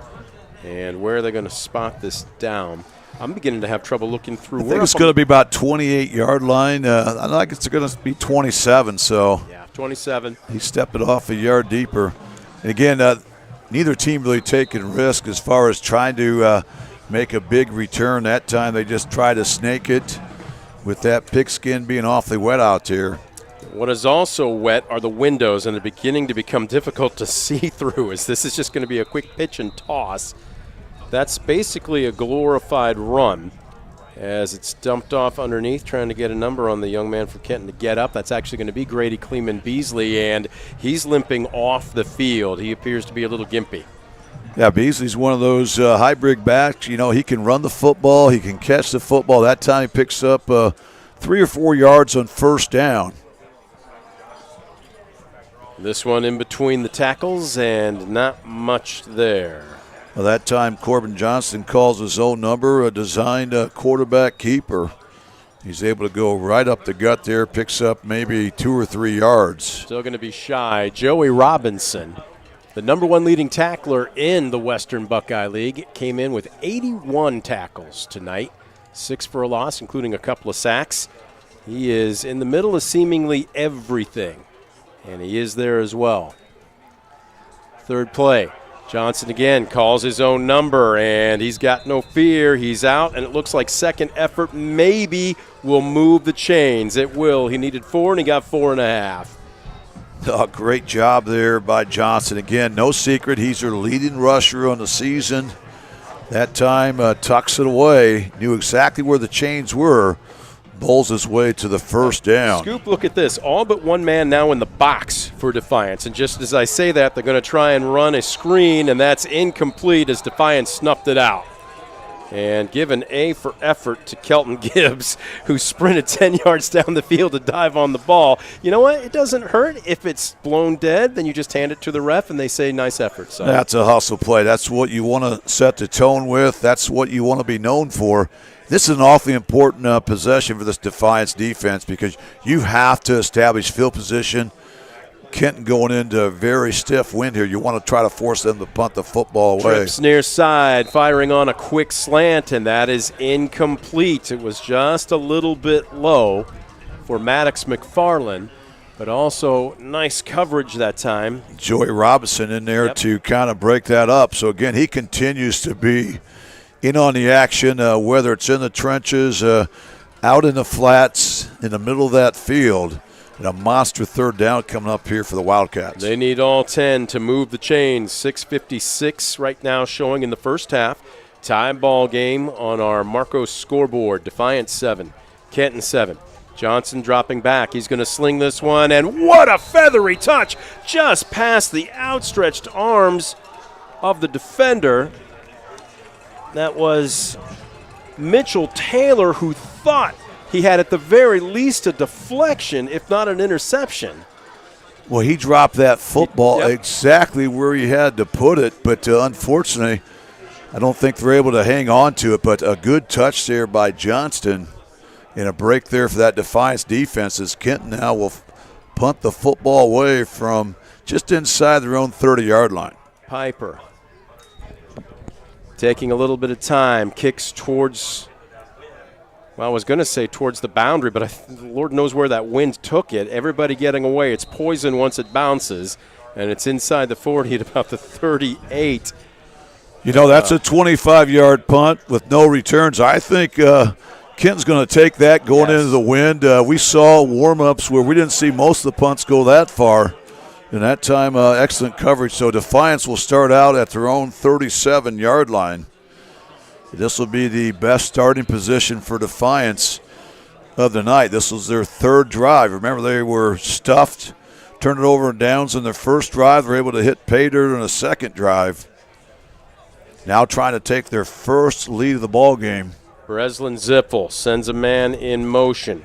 Fakes it. It's going to be a counter. Wilder off of left tackle. Powers his way out past the 40 to about the 41. That'll be a pickup of about 4 yards. Healthy gain. Yeah, Defiance doing such a great job of mixing things up, of making it very tough for the Wildcats to really get in a rhythm defensively. That time Wilder's able to go right up the chute there, 5 yards on first down. The Bulldogs will take it. 2nd down and 6 from the 42. Zippel will stand alone in an empty backfield. Trips to the near side, twins to the far side.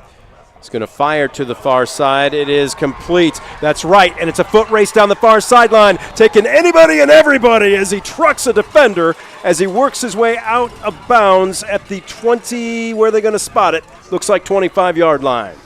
Now, what a play. That's going to go for 32 yards there. Again, a good pitch and catch that time by Defiance. We're able to hit him in stride. And you saw the Jets go on. Both teams, I think, blessed with some good speed in the receiving cores and also in the secondary. But a great pickup there by the Bulldogs, who really have their offense clicking right now in the second quarter, as we're just past the midway point of this second quarter here as we approach the halftime. 1st and goal from the 25. Wilder squirts through a hole, spins out of one tackle, spins out of another. Second, third effort, pay dirt, Bulldogs. Wow. Just incredible run there by the senior Anthony Wilder. I mean, he had no business taking that to the house, 25 yards. That was a solid run. Looked like you're going to get 5-6 yards there. But a second and third effort, he just kept the legs churning. And once he broke free into the secondary, lights out. Defiance now has scored on consecutive possessions to take their first lead of the night. Hall on to attempt the extra point, tucks it just inside the left upright. All it took was 3 plays, 63 yards, capped off by an Anthony Wilder 25-yard touchdown run. And at the 5:45 mark, Bulldogs take their first lead of the evening, 14-7. That Premier Bank touchdown. That touchdown, I should say, brought to you by Premier Bank. Simplify your everyday banking with convenient account options and digital banking features that fit your unique lifestyle. PremierBank.com. We're going to take a Mark Moats Ford timeout. Back with more right after this on DCTV Sports.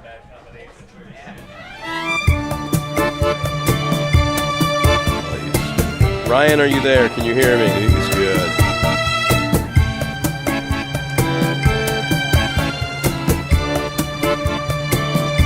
Scoop talk. Your mic is a little hot. Talk. Test, 1, 2. Proudly serving the area with the highest quality contracting services for nearly 100 years. Baker Schindler Company of Defiance and Paulding, 419-782-5080. Online at baker-schindler.com.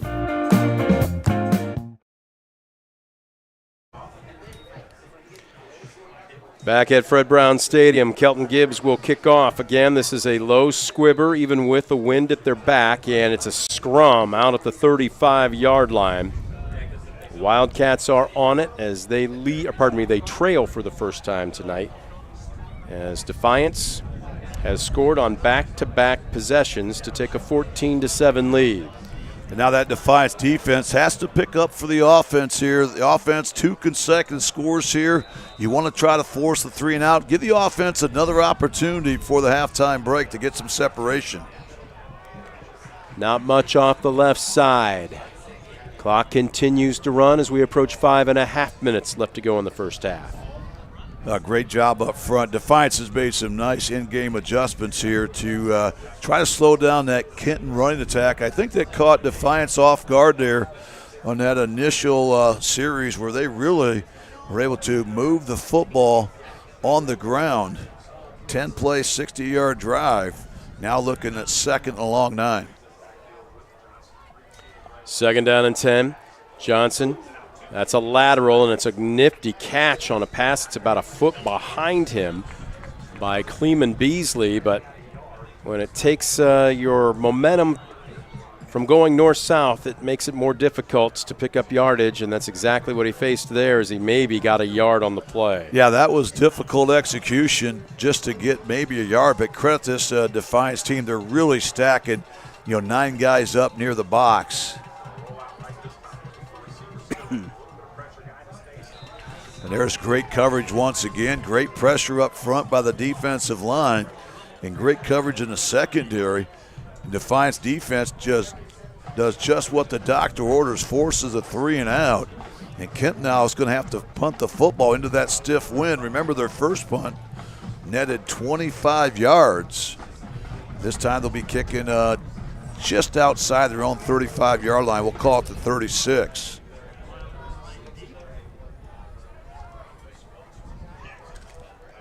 Piper getting set to put a foot into it. Muffs it. The return is on. Instead, he's going to throw, and he's got a man wide open. Complete out at the 45-yard line, and talk about turning nothing into something. I thought he still was going to pick it up and punt, and instead he threw underneath, and that's just a heads-up play by the senior. It really was. What a terrific play. That time Defiance was setting up the punt return, so they had no pressure coming in. And that time, even though he had time to punt it, that's one of those design plays. Once it slips out of your hand, you call fire and you run a quick out. And that time Defiance downfield. It looks like the Bulldogs are able to burn a timeout here before Kenton can get that play off. Well, this would be in the college ranks where you could send it back up to the press box and take another look at it. But in all honesty, punt, I don't even know if you'd call it punt return as much as it was punt safe on for Defiance, and Scoop, a mistake. Every now and then you don't see it, but in this case it did for Kenton, ended up paying off. Yeah, I was really surprised to see Defiance go on the punt return because with this wind, no one's going to kick the ball up high with a lot of hang time. You're not going to really kick it deep. You're not going to outkick the coverage. But that time Kenton catches a huge break. We'll see if they can capitalize. That was the 2nd time they've converted on 4th down here tonight. 1st and 10 from near midfield. We'll call it the 49. Having trouble seeing out of the windows as the rain is just simply streaking down everything. Nothing doing in between the tackles. Kenton trying to at least milk some clock and move the ball, but not able to do the latter. Well, that's the thing. If Kenton doesn't score here, they at least want to burn the clock, not allow Defiance to get a 2-score lead. Remember, Defiance gets the football to start the second half, so a big 3:44 coming up. Drops back, fires to the far side, and again into the teeth of that 25-mile-an-hour wind, and this kid is spinning a tough ball. That one hauled in by Maddox Hummel. You know what? This is, number-wise, this is not going to be an impressive game for Johnson, but he's really impressed me with his confidence, his ability to throw the ball into coverage with this stiff wind. Pickup of about 9, and this is going to be enough to move the chains. First down. And again, great job there. Recognized that he had plenty of room there to just tuck it away and go. Designed play that time. to go right up the chute there. Nice job by Johnson once again as they connect for another first down. 1st and 10, we'll call it now the 37-yard line. Johnson slings it to the near side, and we've got a flag being thrown. The pass was originally knocked away, incomplete by Logan Hutchinson, but it looks like we're going to have defensive pass interference. Yeah, it's going to be the second penalty on the Bulldogs. Remember, the first one happened before the clock had started there on that initial kickoff. They were offsides. Well, this is going to take the ball all the way inside the 20-yard line. We'll call it the 21-yard line. So a huge penalty that time by Defiance. And a fresh set of down for the Wildcats. Wow. Now thinking touchdown, trying to knot things up here. Just 3 snaps of the football ago, they were punting the ball away. As this one complete near side, Hutchison having a few words with Zane Perkins. Perkins takes the ball inside the 10. They're going to mark him right at the 10. With plenty of time left to go here, as it's going to be 2nd down, and what are we looking at here? About probably 4? Yeah, we'll call it 3, and again, good pickup by Perkins. Quarterback draw once again as Johnson's able to take it. He bowls his way all the way inside the 10-yard line. So another first down that will temporarily stop the clock, which really is not a factor right now for Kenton at 2:37. Defiance still has 1 timeout here in this opening half, Kenton with 2. But Kenton right now is going to be deliberate here. They want to make sure they score. That's priority 1. Priority 2, lead Defiance as little time on the clock as possible. 1st and goal from the 9, 2:17 and counting in the first quarter. Defiance up by a touchdown, but Kenton looking for the equalizer. Johnson drops back, slings it underneath, and wow, lowering the shoulder, Kenton Beasley into Kelton Gibbs. And check that. That was number 22, not number 32. And that is Mitchell Taylor. How about Clement Beasley that time? Instead of being the hittee, he was the hitter that time, just kind of lowered the shoulder to put a boom on. But a good pickup there. It's going to bring up a 2nd and goal from the 6. Johnson, 2-step drop, looking left, fires, and his receiver slips, and another flag being thrown for defensive pass interference. And this time, look, the first time you might say legitimate, but this time I don't know what you could have asked from Logan Hutchinson. You know, that time Hutchinson kind of in the wrong place at the wrong time. They're going to try to run a quick out there just inside the pylon there. And I think that was more slick turf than it was. I do too. It certainly was. He lost his footing. But again, credit to Kenton. They're putting some strain on this Defiance defense. Change in call not forthcoming. It's now going to be 1st and goal from the 2 with over 2 minutes left to go. Johnson's going to call his own number, and you talk about a charmed series for Kenton. They're in 1 point away from tying this game up. And really, Defiance had forced that 3 and out here on this series, but that dropped snap on the punt, they ended up just kind of running a fire play off that and were able to pick up just enough for the first down. And then from there, Defiance had no answer as Kent did a good job of sprinkling in the pass with the run. An impressive drive cuts that Defiance lead to 1. And now Wilder trying to tie things up. He's 18 for 20 on the season on PAT attempts. Now Piper, a left-footed kicker here. I didn't realize this. Again, the senior. Everybody's waiting here, and I'm not sure what the officiating crew was discussing on the far side. He's got a good leg on him, but into the wind, it's not going to be a give-me for sure, even though he's 90% on the season. Well, our camera didn't catch it, but the crew had lined up about the 10-yard line on your monitor there, and 4 officials had huddled together.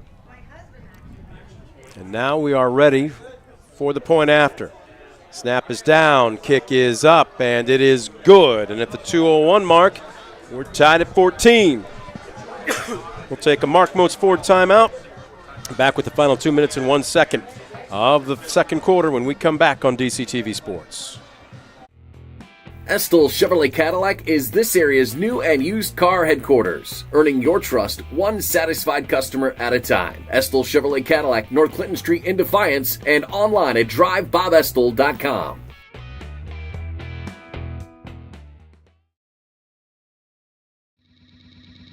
Brunswick Eye and Contact Lens Center. Personalized service and quality products in a friendly and caring atmosphere. Schedule your appointment today. Brunswick Eye and Contact Lens Center, Stadium Drive in Defiance, and online at visionsource-brunswickeye.com.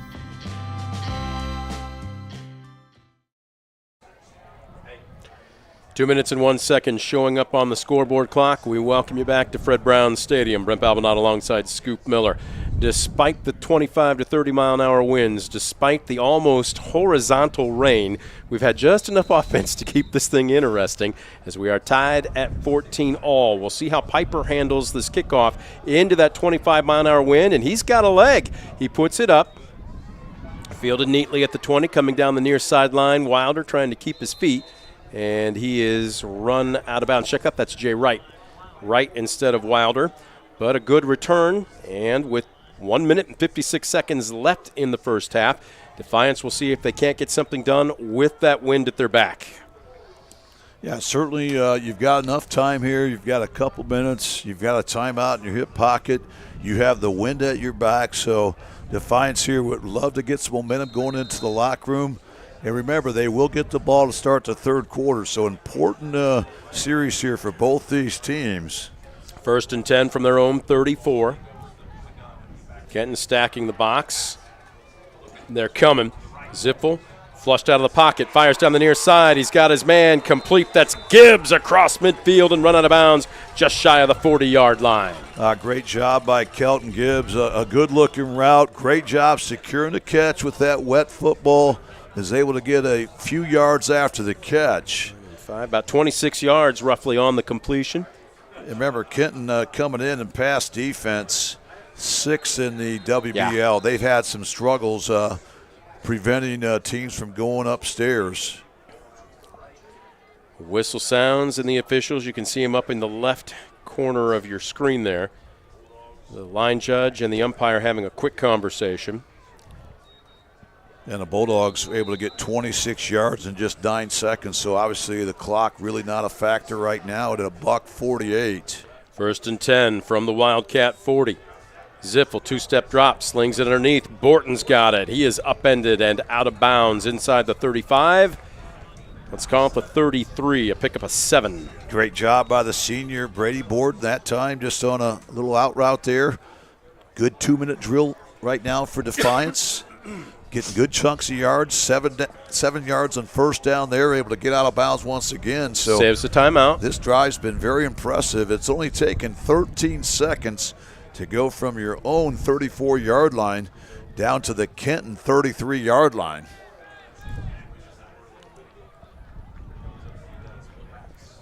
Second down and 3. Handoff, trying to turn the edge. Gomez has a hole. Look out. Makes one man miss. Can he take the other with him into the end zone? Waiting for the call. Yes! Touchdown, Bulldogs. Tremendous run there by Noah Gomez. That time he was able to get to that second level in a hurry and then made a nice juke. He makes a Wildcat miss. Then he knew exactly where that goal line was. Great job by the senior to reach the football out. When he came down, that ball was right over the goal line. Wow, what an impressive drive there by Defiance. It took just 20 seconds and covered 66 yards. It started at their own 34. Hall's point after is good. Talk about quick strike capability. 3 plays, 66 yards, and as Scoop mentioned, just 20 seconds off the clock.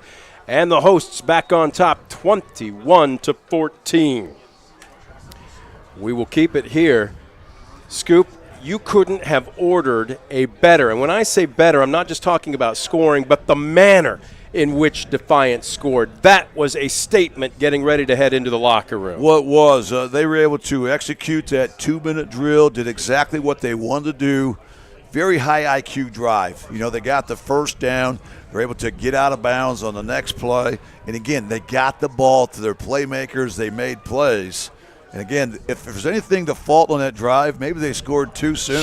The fact that took just 20 seconds, and yet they're able to take it the distance. So an impressive showing here as the Bulldogs have ripped off 21 points here in this second quarter. I'm looking down on the sidelines, and I'm not sure. Tristan, I'm going to have to trust you or Ryan to talk to me closed circuit or send a text, trying to see if we got Josh Bush on the sideline here.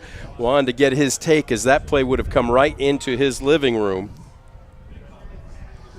With 1:37 left to go. Again, Josh, we anticipate him as this kick is going to go over the head of the return man, Blaine Bouchon.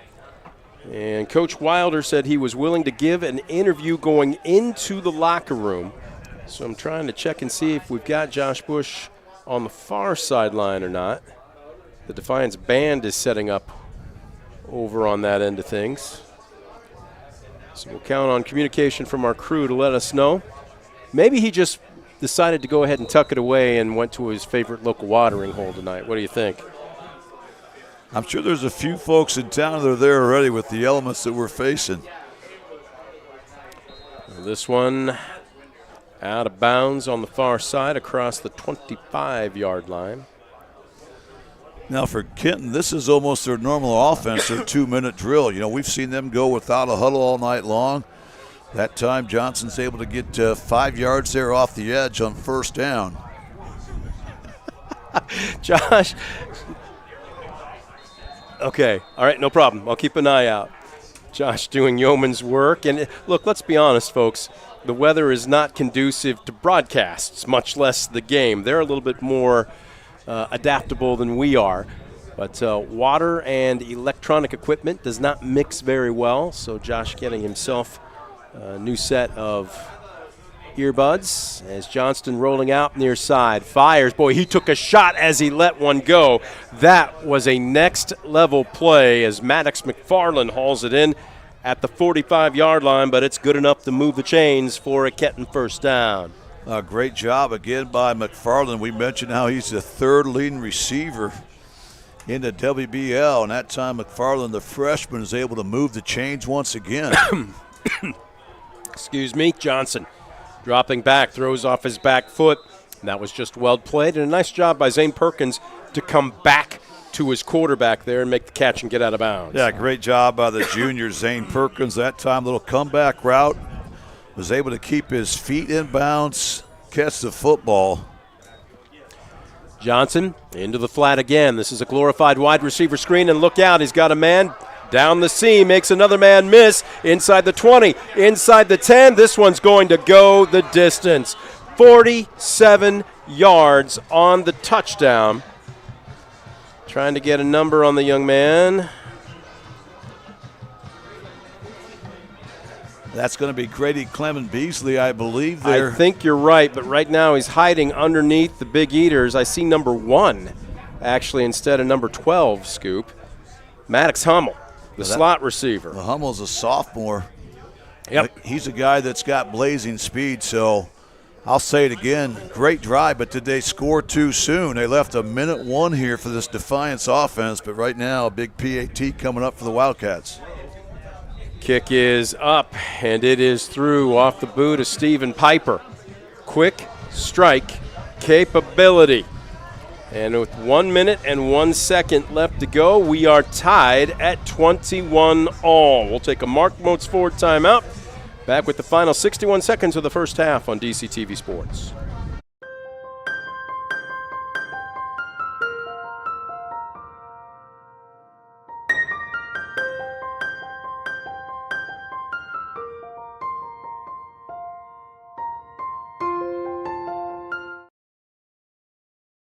Discover top-quality healthcare education at Northwest State. Our instructors have real-world experience, so they know how to prepare you for great career opportunities. Northwest State, where you'll get the top-quality healthcare education you need to succeed. 1:01 left to go in the first half. 21-21 after the 47-yard touchdown pass. It was basically just a quick dump into the flat. And then Maddox Hummel made a couple of key men miss, Running north-south like on a night like tonight is certainly better than trying to cut back, and he just showed off some nifty footwork. The point after was good, and we're tied at 21 all. Yeah, he's got blazing speed, but his footwork was impressive that time. He made multiple guys for Defiance miss there. All right, who wants this kickoff? It was a live ball, and right now Wright just trying to find anything north-south as he's out past the 30-yard line. We've got Josh Bush now down on the sidelines. Let's check in with Josh, or are they relocating here? Oh, we'll hold tight. We'll wait and see.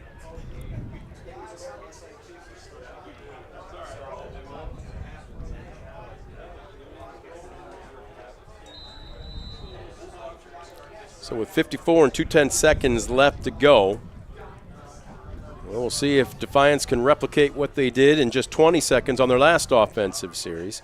Tied at 21. Ziffel straight drop. Pocket's clean. He's going to step up. He's going to take off.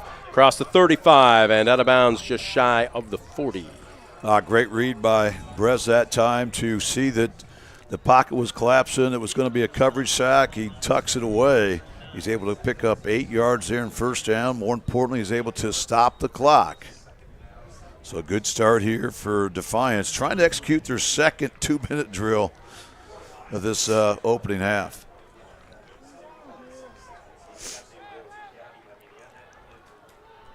Second and 2 from the 39. Ziffel two-step drop. He's just looking for the first down. He's got Borton up the near side as he's tackled out of bounds. Again, great execution. They're doing what they want. They're taking advantage of what the Wildcats are giving them. That time, a nice little comeback route. Borton's able to secure the football, is able to get a couple yards after the catch. And another impressive first down here for Defiance. Still with 42.8 to go, 53 yards away from pay dirt. First and 10 from the 47. Still plenty of time with nearly 43 seconds left. Ziffel with an empty backfield. Straight drop. They're only rushing 4. Fires across the middle. It's caught by Gibbs. Takes one man with him. Takes a second with him. Second, third effort. Put it on the highlight reel. What an incredible show of number 1 physicality and the number 2 speed by the tight end Kenton Gibbs. Wow, tremendous run by Gibbs. The route was just a simple go route. He just went down on a fly pattern straight down the field, and Kenton a little bit tardy picking him up, and then he's able to put the burners on, takes it to the house. And wow, a nifty drive here by Defiance. But did they score too soon? No. Call puts it through. 28-21 with 32 ticks left to go.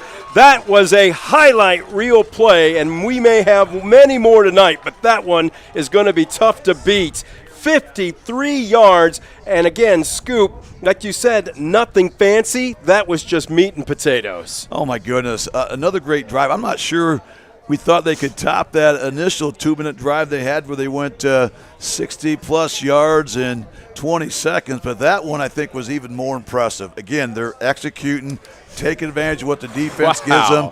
They take a vertical shot there, and Gibbs does the rest. Wow, that's got to be a dagger there for the Wildcats. Still just a score down, but now we're down to the final 32.2. Let's go down to the sidelines and check in with Josh Bush. Josh, that one came right into your living room. How many tackles did he break? Oh, I got 3 of them right in front of me, and amazingly enough, the first one, a very nice hit, very clean hit, but he just didn't go down. He was right on the backs of the defender, able to keep his footing, and then scampered in, hit a couple more, and made his way into pay dirt. Yeoman's work tonight, sir. Yeoman's work tonight. All right, with 32 and 2/10 seconds left, undoubtedly going to see another squib kick here.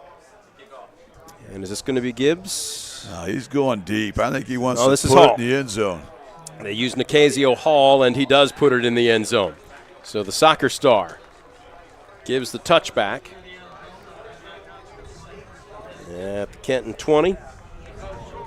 My goodness, what a throw, but even better, yards after the catch, all 53 of them for Kenton Gibbs. I've got him for 2 two catches tonight. 1 of 26, 1 of 53. Well, that was just incredible. Not just the yards after the catch, but the yards after contact. Again, just a well-executed drive that time, Defiance. And now Kenton looking at a long field, but they've already had 2 80-yard drives this half. Can they pull off a third in just 32.2 seconds? Well, they've got 2 timeouts left. Right now, crucial for Defiance. We've got whistles sounding, and did we have a timeout called before that, or did we have movement? I think we may have had a false start. Well, that time, Kenton had quads out to the left side, single receiver to the right side. That's just the second penalty against Kenton here tonight. They came in the second least penalized team in the WBL, just 13 penalties through their first 5 ball games. That's the second one here tonight. Well, again, we'll see how much they decide to stack the box. If you're Defiance, you want to keep at least one, maybe a couple guys standing deep. And they're going to reset the clock. 32 and 2/10 seconds is what we're being told the clock should read. Looks like Kenton's going to go with quad receivers to the left once again. Same formation. Yeah, they're getting it right here. 32 and 2/10 seconds is what it will eventually read. Right now, both teams get a little bit of a breather.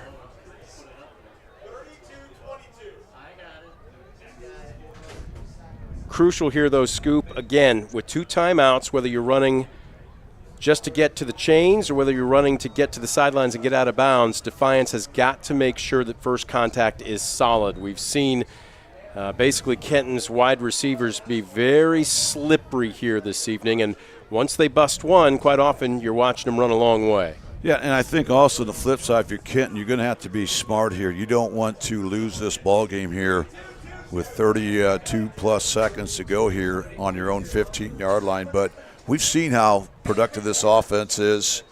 This is a high-powered offense. They have big play capability. So try to get the ball, out there in the flats to one of your playmakers and see if he can bust a tackle and break one deep. Everything's set. Johnson, straight drop. He's getting some pressure, and down he goes. He won't even get an opportunity. A sack. Well, they got up quickly there. All I can tell you is they're not rushing more than 3, and yet with a 3-man rush, Defiance gets to the Kenton quarterback. And barring a penalty, this will be the final play of the half. I'd be surprised they even snap the football right here. I mean, this is too much to risk right here. Yep, they're not going to. Yards. They're not gonna. Boy, what a first half of football. Talk about high octane. We knew we'd see it. We didn't know we'd see it this much. And Defiance will try and catch their breath. Kenton will try to regroup as both clubs head to their respective locker rooms with the Bulldogs up 28-21. We're going to take a 3-minute break. We'll come back. We'll check in with Josh Bush, unless Josh is ready right now. We'll check in with Josh when we come back. We'll also have some halftime entertainment for you. It is homecoming weekend. Don't you go anywhere. We are back with more of the Midwest Community Federal Credit Union halftime show right after this on DCTV Sports. Simplify your everyday banking with convenient account options and digital banking features that fit your unique lifestyle. Premier Bank, everyday banking solutions designed for you. Explore solutions today at yourpremierbank.com.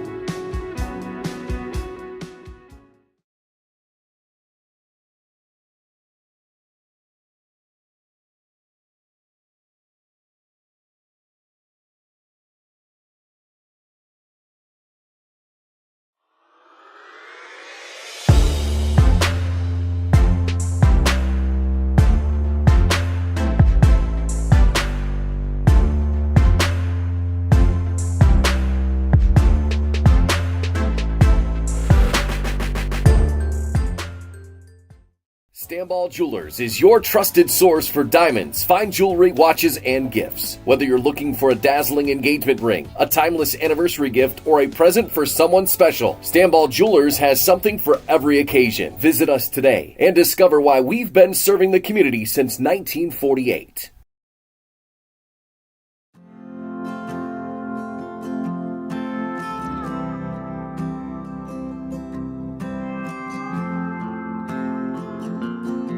past 70 years, Midwest Community Federal Credit Union has been your financial partner, helping you achieve your dreams and secure your future. Midwest Community Federal Credit Union, with locations in Defiance, Bryan, and Napoleon. Find out more at midwestcommunity.org.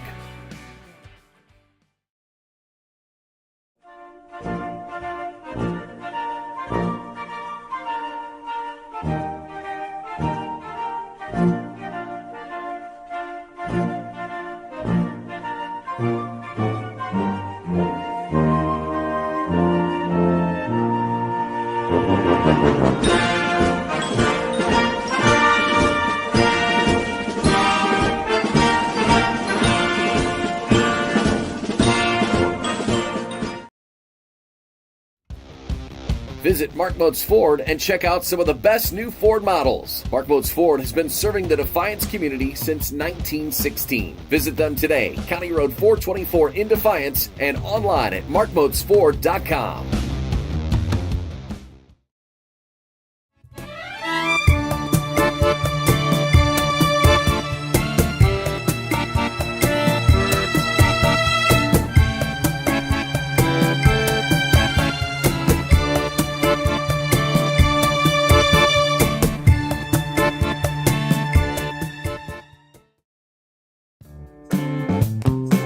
Proudly serving the area with the highest quality contracting services for nearly 100 years. Baker Schindler Company of Defiance and Paulding, 419-782-5080. Online at baker-schindler.com.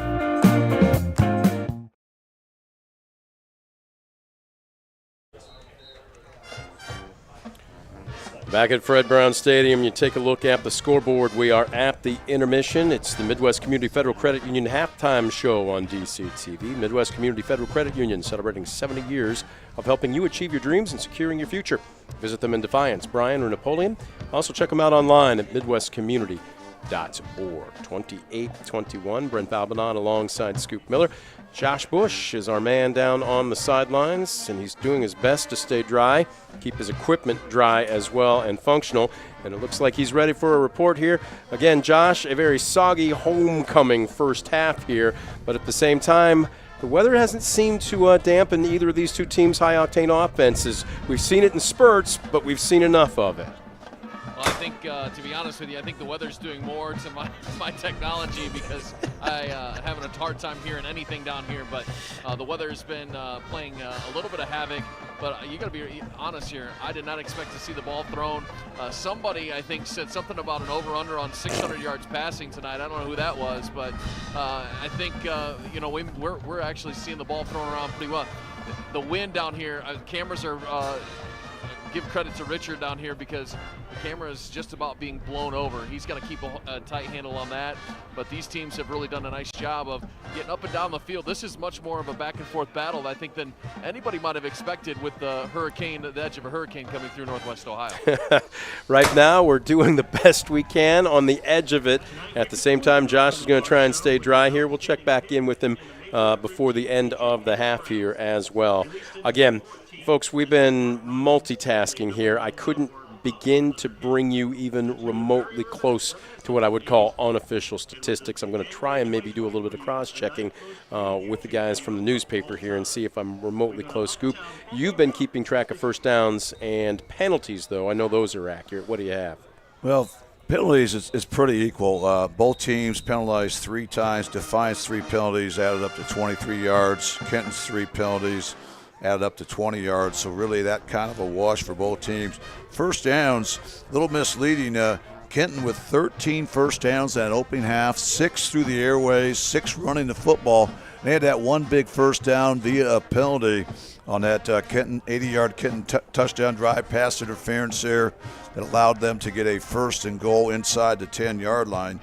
And meanwhile, the Bulldogs, 7 first downs, only 2 running the football, surprisingly, but they've been big ones. Wilder broke loose a couple times, but they did have 5 first downs through the airways, so they did a nice job of really being multi-dimensional. They had those big plays, so they didn't have as many first downs. No. The fact that they had so many big plays here that went to the house, especially in that second quarter, were they able to outscore Kenton 28-14. 28-21 is our score right now at the intermission. What we can do is give you a drive chart as Kenton took the opening kickoff at their own 40. 10 plays later, a 32-yard pass completion from Corbin Johnston to Maddox Hummel. Don't check that. That would have been, Maddox Hummel, who's had a couple of them this evening. And it was 7-0 at the 8:07 mark. Then Defiance takes over. They go out on downs. Kenton starts at their own 37. They run an 8-play drive, but it was snuffed out. They went for it, turned it over on downs. Then the second offensive series is when Defiance's offense started to click. They took the ball at their own 21. 8 plays later, and a 16-yard Noah Gomez touchdown run at the 8:31 mark in the second quarter. The point after was good. We were tied at 7-all. 6 and out on the next Kenton offensive series. After the punt, it was from their own 37 and a drive that only took 20 seconds. 3 big plays.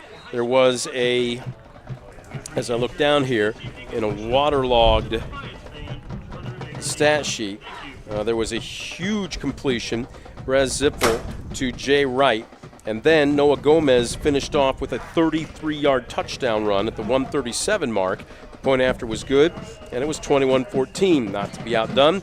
Kenton took the ball, and again, a muffed punt that ended up being a conversion, and a long drive finished off after 2 pass interference calls, and Johnston took it in 2 yards out.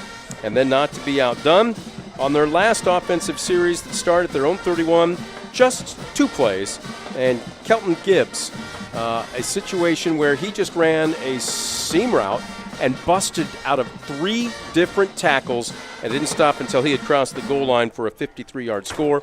Point after was good, and Defiance takes a 28-21 lead into the locker room.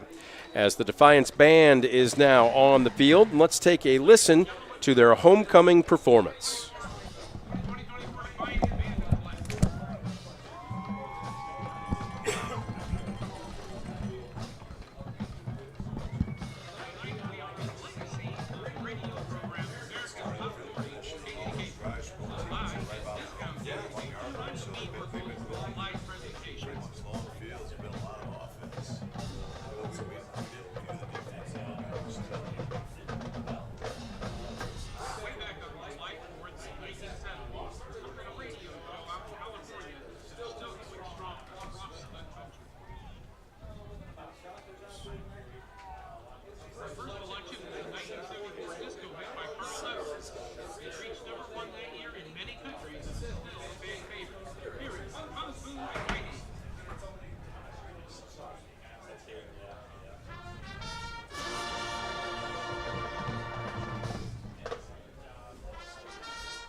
The Defiance High School Marching Band with a little Queen. We're going to take a 3-minute timeout, a 3-minute break. We are back with more of your Midwest Community Federal Credit Union halftime show on DCTV Sports.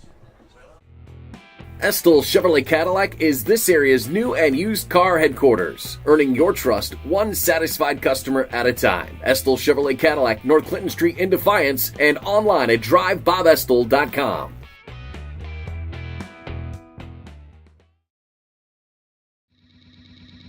Brunswick Eye and Contact Lens Center. Personalized service and quality products in a friendly and caring atmosphere. Schedule your appointment today. Brunswick Eye and Contact Lens Center, Stadium Drive in Defiance, and online at visionsource-brunswickeye.com. Discover great job skills training at Northwest State. With over 50 different programs available, there is something for everyone. Providing hands-on training and education is the community college advantage. Simplify your everyday banking with convenient account options and digital banking features that fit your unique lifestyle. Premier Bank, everyday banking solutions designed for you. Explore solutions today at yourpremierbank.com.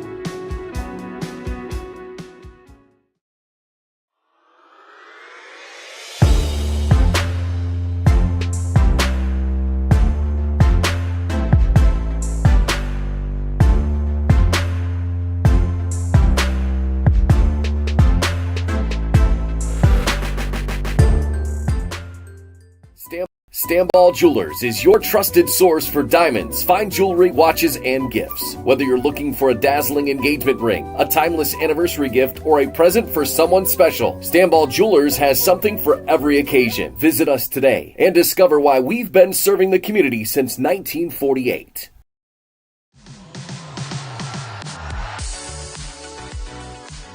The Strady Center for the Arts, entertainment on a whole new level.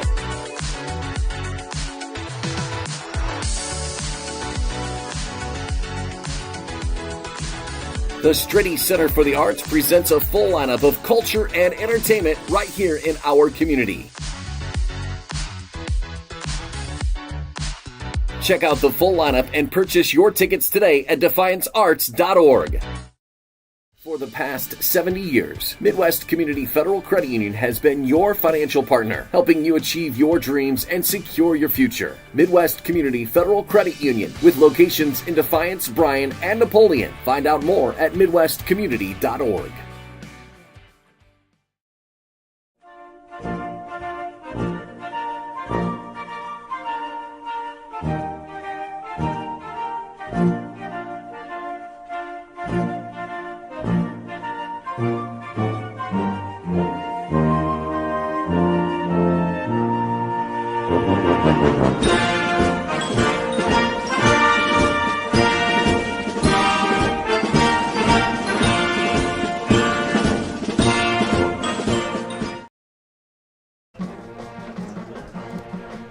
Back at Fred Brown Stadium, we are putting the finishing touches on our Midwest Community Federal Credit Union halftime show as the Defiance High School Marching Band, despite the gusting winds and the soaking rain, putting on a tremendous halftime performance. And right now, the Defiance faithful hoping they can hang on for another 2 quarters and celebrate the homecoming dance in style. But they're going to have to earn it as they lead Kenton 28-21.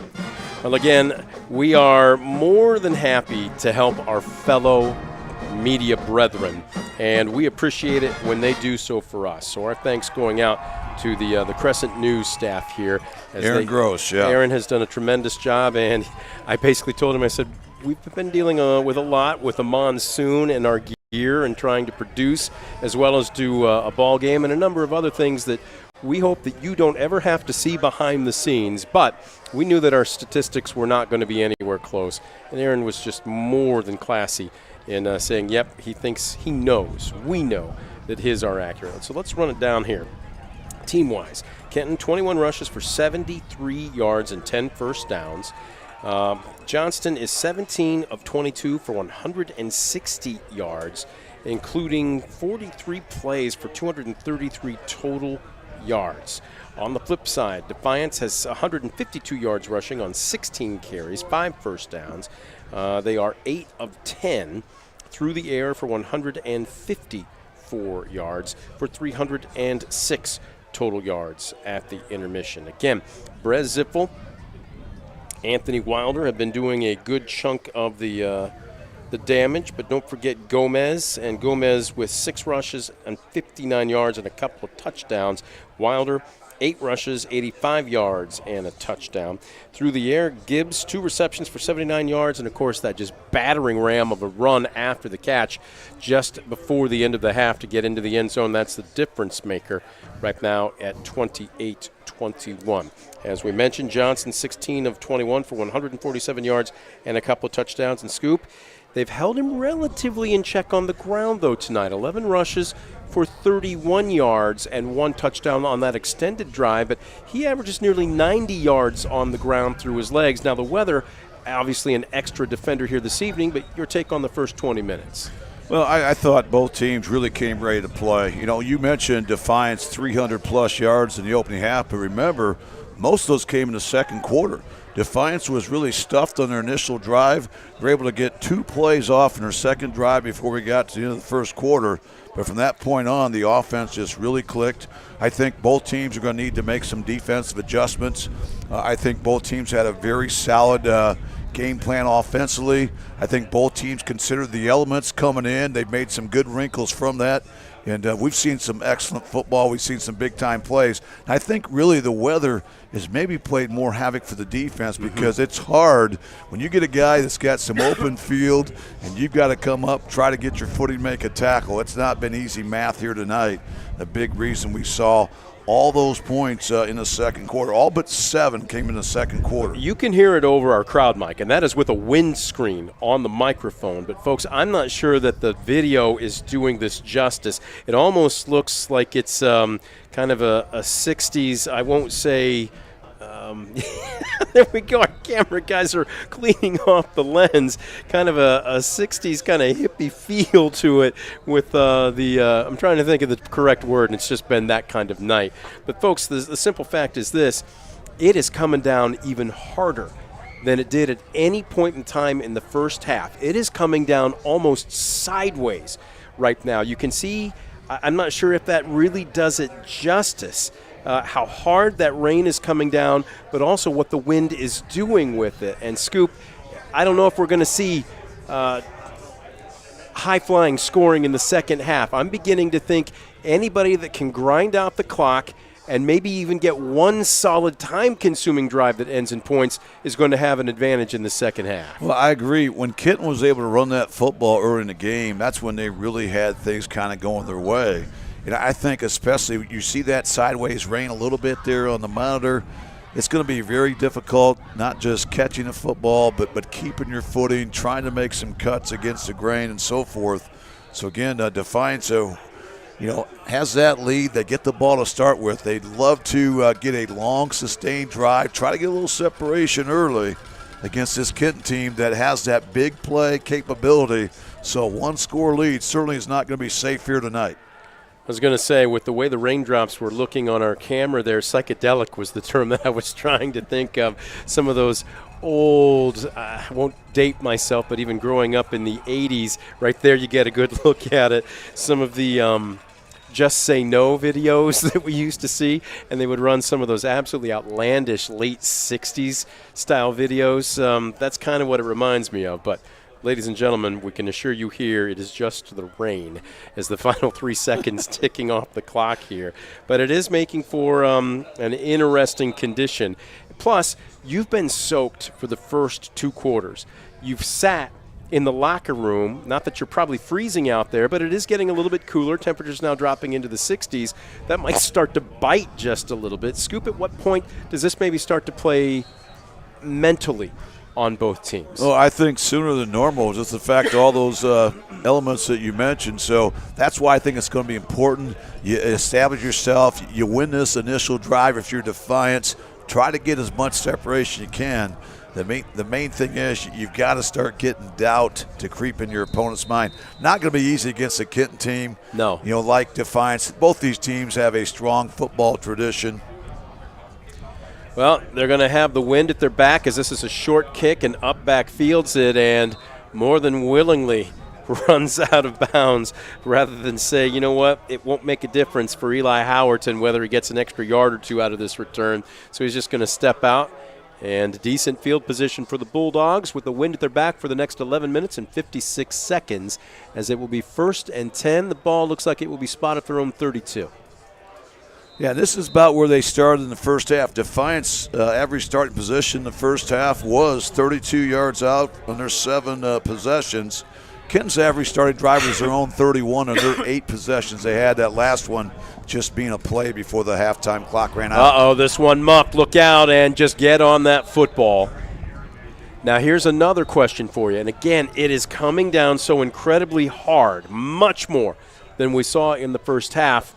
I know that it's not been their style, but at what point do you maybe think we got to run our quarterback under center? Well, I think you have to make those in-game adjustments. And that time, credit Brett Ziffel. That's just a high IQ play. A lot of guys try to make something of that play. They don't have the handle. They lose it, turn it over deep in their own territory. He did the smart thing, snaking it.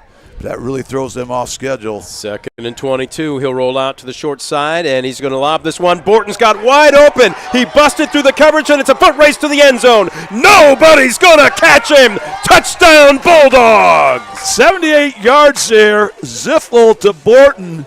And that time, Borton was able to get behind the secondary. Ziffel put that ball right where it needed to be. And then the speedster takes it to the house. Another quick strike drive here by Defiance. And that's just what the doctor ordered coming out of the locker room. Wow. As they do get that separation. Ziffel to Borton. Boy, that was a drive that took under a minute. And they're going to go for 2. Is this a fire call? Ziffel just fires this one underneath. It's caught, and nothing doing. So our score will remain 34-21. Nothing fancy about it. Brady Borton, just a rail route down the near sideline, and I'm not sure if that was busted coverage or if that was just plain basically biting, coming up to try and run support. But either way, there was no safety over the top. The corner got burned, and Brady Borton made everybody pay. Yeah, it looked like he came up a couple steps when he saw Zippel go for the edge, and then he realized, whoops, he can still throw the football. And by the time he stopped, just not enough time to catch the speedster, Borton, who takes it all the way to the house. So great start here for Defiance, trying to take advantage of the wind at their back, and they do just that. 5th touchdown of the season for Brady Borton. And right now, Defiance getting ready to kick off, trying to get a number. This is Nicasio Hall, so with the wind at his back, they're going to give it to the soccer star, and he's probably going to try and put it in the back of the end zone. And will it stay in bounds? Yes, it will. Boy, he didn't miss a penalty by much, but instead it will be a touchback. Yeah, that's a break right there. That's going to save Defiance 15 yards.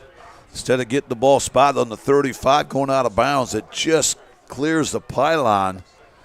And now Kenton looking at a long field. They'll start out at their own 20-yard line, down 2 scores. And into that 25 to 30 mile an hour wind as well. Although it hasn't seemed to affect Corbin Johnston a whole lot. Yeah, incredible. 16 for 21 that opening half. Well, the handoff is going to go to Cleman Beasley. And again, the sea parts, so to speak, as he slithers his way out past the 30 to the 31. That's not a bad average, 11 yards on a carry. Yeah, they'll take it. Very similar to how they started out their initial drive of that first quarter. They kept on the ground, able to get a quick first down. Gives them a little bit of breathing room. Another run up the middle by Cleman Beasley. But Defiance has done a great job really containing Kenton all night long, not really surrendering the big play here. They've made some nice in-game adjustments after that initial drive. Now a 2nd and 7 coming up for the Wildcats.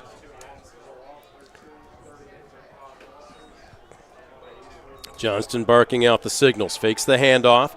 He'll sling it underneath, and that's just off the fingertips of his intended receiver, McFarland. Nice job in coverage that time by the Bulldogs, Mitchell Taylor. Yeah, Taylor did an excellent job once again, knowing exactly where his man was, keeping him in front. And those throws are not going to be easy here tonight under these conditions, as the ball becomes a little bit more slippery here in the second half. 3rd and 7. Johnston 2-step drop. He's going to step up. He can't go any farther as he goes down. And is that number 55, Alex Hinojosa?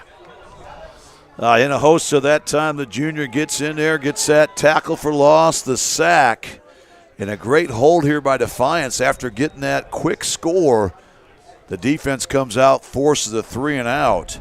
And Defiance offense should inherit really good field position here as Kenton will kick it from about their own 20-yard line here.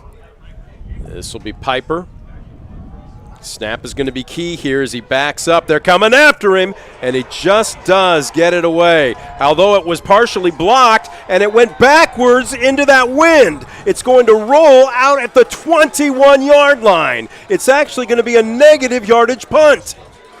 Yeah, that's going to be a net of -8 yards. That time the rush was coming. They tried the rugby style there, getting to the edge, but it looked like it was partially blocked. And once it goes up in that wind, it's coming straight back at you, almost like a boomerang, and that one ends up being ruled out of bounds at the 21-yard line. So the best starting position for either team here tonight, and Defiance now with a chance to really get some separation here early in this second half. This is a gift. 1st and 10 from the Wildcat 21.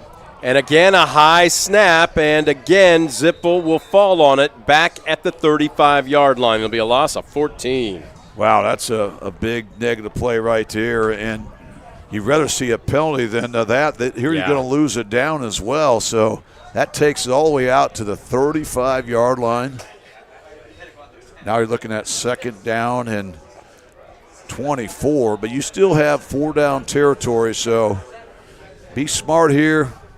Get a good chunk back here. Yeah. Try to get in a little bit more manageable 3rd down scenario. You got 3 downs to work with yet. Well, we've also seen Nicasio Hall has an excellent leg. So you pick up maybe 10 of this, and you're back in field goal position. But Wilder's thinking 6. Slithers through to the 2nd level. Sidesteps another man, and he works his way inside the 20 down to the 19.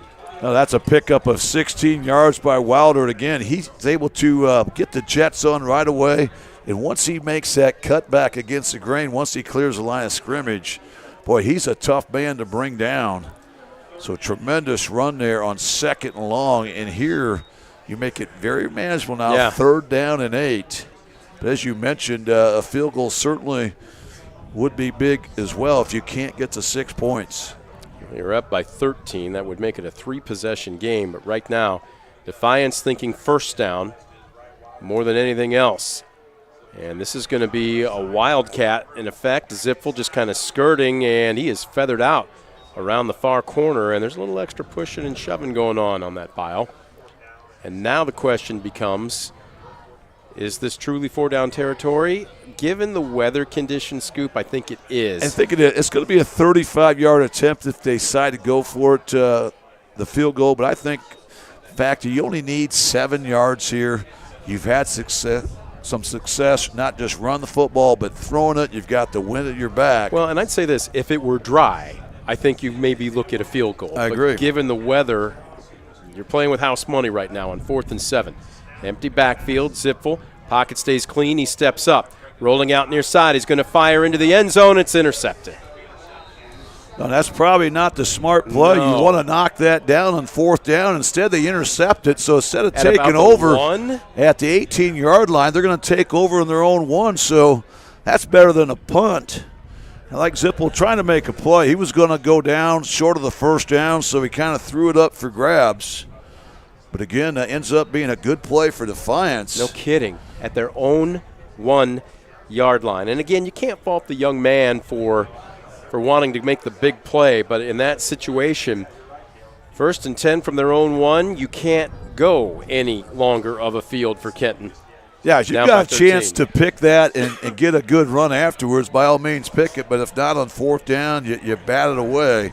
That's a play they'll learn from. And now Defiance really stacking the box. And they're just trying to quarterback sneak it forward. And did we have a whistle before the snap of the football? We have a timeout, Kenton, I believe.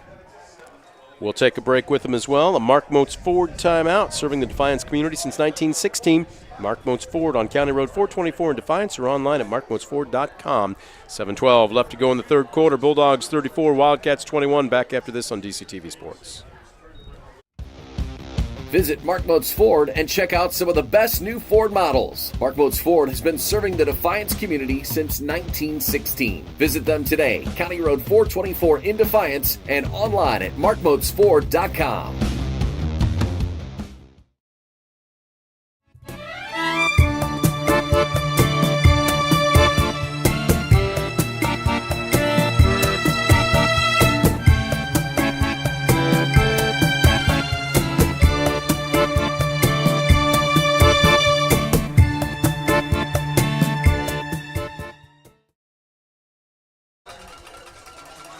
Back at Fred Brown Stadium, it is 1st and 10 as the whistle sounded before the snap of that last play. And again, 1st and 10 from their own 1 after the interception on a 4th down. And a quarterback sneak, which is basically what the play was beforehand, and give him maybe a half a yard, but still 2nd and 9. We'll call it from the 2. So here's the question. What do you have to get yourself out of this situation if you're the Wildcats? Right now, Defiance really was stacking guys up, trying to force the safety. Now I think you try to roll your athlete Johnston out. They're going to go right up the middle again. And nothing there. Maybe a loss of a yard. Boy, that's going to be just outside the goal line. Very, very close. I'm looking at Hinojosa. I'm looking at the road graders on that defensive front 4. Salinas, Paxton, Hinojosa. Again, I know Taylor is considered a linebacker, but they will pinch him up quite a bit. But right now, they are bowing their necks as it is 3rd and 9 from their own. They're going to say he lost a yard from the 1. Defiance off the aggressive here. Looks like they're going to blitz the linebacker. And this one knocked down. So if you are Kenton, it's 6 of one, half a dozen of the other, as you're going to be forced to punt into roughly a 30-mile-an-hour wind. You cannot be backed up any farther than this. Piper, your punter, is going to have to make sure that he stays inside the back of the end zone. And if you're Defiance, are you bringing everything but the kitchen sink? Well, you are. And if you're Kenton, I'm not sure a safety is really that bad a thing. It's still going to be a 2-score game. You get a free kick from a 20. The problem is you're punting into a stiff wind here from the back of your end zone. You're just inches away from stepping out of the end zone here. Wilder standing at his own 35. Did he step out of bounds? I think he might have. Defiance fans think he did. Wilder will call poison and get away from it as it will bounce in front of him and won't even make it out to the 35-yard line. Boy, that was very close. I thought his left foot clearly stepped on that end line. As that time he was trying to jockey around for the long snap. I think he lost sight of where he was. But either way, excellent starting position here for Defiance. But that punt probably went as well as it could have for Kenton, as they're able to net 32 yards off that punt. No return. Defiance now can really put a hurt on the Wildcats if they can take advantage of the short field right here. Well, they had a chance, 1st and 10 from the Kenton 21, and turned it over on downs. And with 5:47, that's all they've got left with that wind at their back. They're going to keep it on the ground, trying to turn it on the near edge. Wilder is feathered out. Again, the rain is coming down in buckets. I'm not sure what we've got left. It's actually difficult to see out of the press box windows with the way it's coming in at us here. It's just a giant smear. There are a few hardy souls on Kenton's side of Fred Brown Stadium, and I know we've got plenty of umbrellas and slickers out on the near side, but I guess the one positive scoop is it could be 25 degrees out, so we got that. Yeah, it's amazing. I kept double-checking on the way over here on the car temperature. It was 72 degrees all the way over here, thinking, how can this be week 6 of high school football? Nice snap. Wilder gets the call. It was a little bit off with the timing, but he still stays on his feet. Breaks 1, 2, 3 tackles as he backpedals his way inside the 20 to the 18. That'll be good enough for a first down, and they're now inside the Stambaugh Jewelers red zone. Tremendous run again by Wilder. He had no business getting what he did. There is laundry out on the field. Oh, this one may be coming back. It looks like it may be a hold coming up against the Bulldogs. Wow. And again, they shoot themselves in the foot.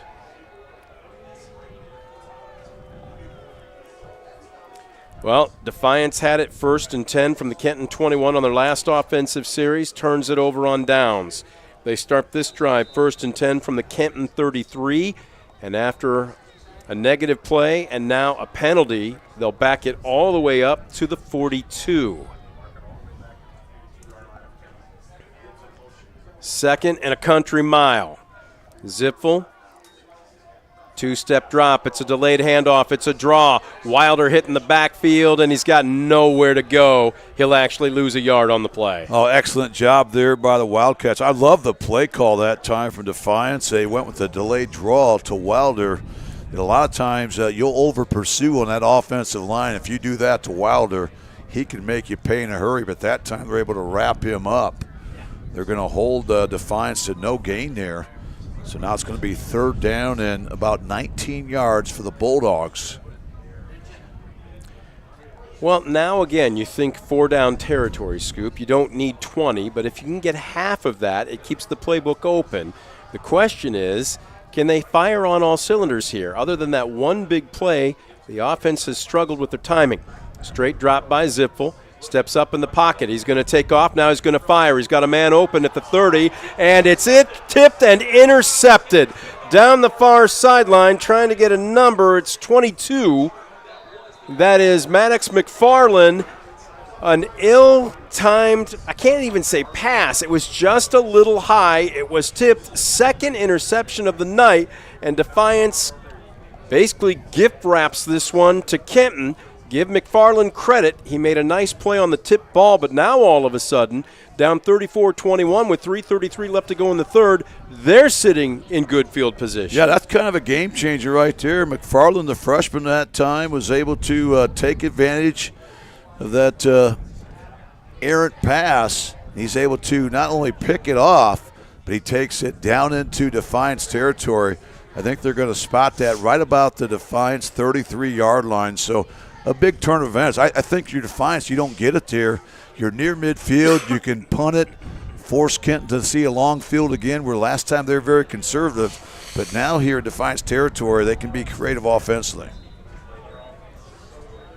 Right now playing it a little close to the vest as Kleeman Beasley tries to go up the gut. Give him a couple. Well, this is one of those drives you don't care how much time you take off the clock, but you do have to make this a one-score game. So it's 4-down territory. Try to get 3 yards in a cloud of dust at least. This one fired into the flats and a diving fingertip catch, and they're going to say actually complete to Zane Perkins. That was nifty, although I'm not sure that. That was a great catch to lose maybe half a yard. Exactly. I mean, that was a tough play, great effort, great hands in these conditions. But Defiance will take it. Now 3rd down and a long 8 coming up for the Wildcats. But again, certainly 4-down territory. You're down 2 scores. Run to the 3-minute mark of this third quarter. Perkins wide to the near side, quads to the far side. They're trying to set up a jailbreak screen. Complete, but brought down shy of the 1st down marker. I see Wilder there. I see Wright there. And this is 4-down territory. That's a big pickup right there. You got 6 yards. Now you make it 4th and 2. So great job there executing that little bubble screen to the wide side. We'll call it a long 2 from the 25. They'll set up with quads to the near side. They'll just reverse the formation from a play ago. They'll send Perkins wide to the far side. And did we have movement on the Kenton line? Defiance pointing, saying we may have a false start, and that is exactly the call. Boy, talk about shooting yourself in the foot if you are the Wildcats. Golden opportunity here. Yeah, that's a big one right there, because now it makes you a little bit more one-dimensional. You're talking 4th down and a long 7. Back him up to the 30. Johnston looking. Kind of a jump pass, and it is complete. Do we have a loose ball? It looks like a 1st down, and I thought for a second that ball might have popped out, but it looks like it is going to remain Kenton possession. Well, that shows you a little bit of the athleticism that Corbin Johnson, the senior quarterback, has. Again, last year's second-team WBL quarterback. 1st and 10. Nothing doing around the right edge. We got fans coming up to the press box just trying to get out of the weather. I tell you what, Hardy Souls sticking it around tonight. Hardy Souls is sticking it out. I think the young man was trying to check and see if a raffle ticket maybe won. Don't know if they were giving away umbrellas tonight, but that would probably be an appropriate one. Minute 14 left to go. Still on his feet, trying to turn the left corner. Boy, the game, the pace here in the second half, especially with the wind picking up, the rain becoming harder, just seems to really have slowed things down. We're now under a minute left to go here, third quarter.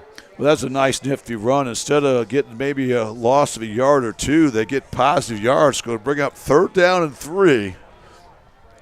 Ball right on the 11-yard line of Defiance. 4-down territory, as we talked about. They're going to fake it. It's going to be a keeper by Johnston, and still on his feet as he powers his way down to the 5. Now, that's not going to be enough for the 1st down, so this is going to bring – is it not? Nope, it is. I take it back. I was watching the chain gang. I'm not sure.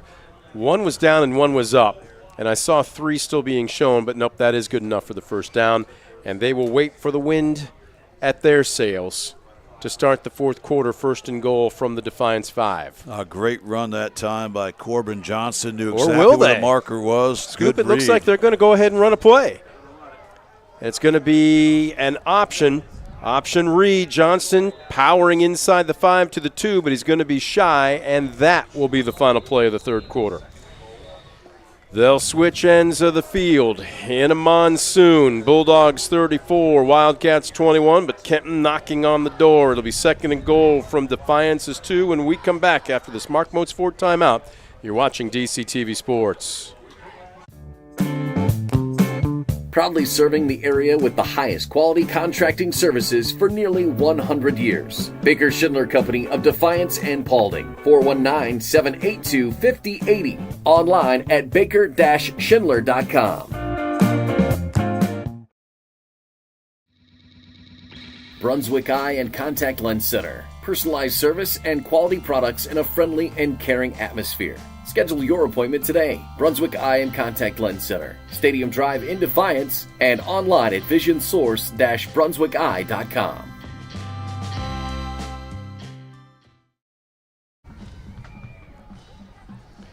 Final 12 minutes slapped up on the scoreboard clock here at Fred Brown Stadium. We welcome you back on DCTV Sports. Brent Balbinot, Scoop Miller.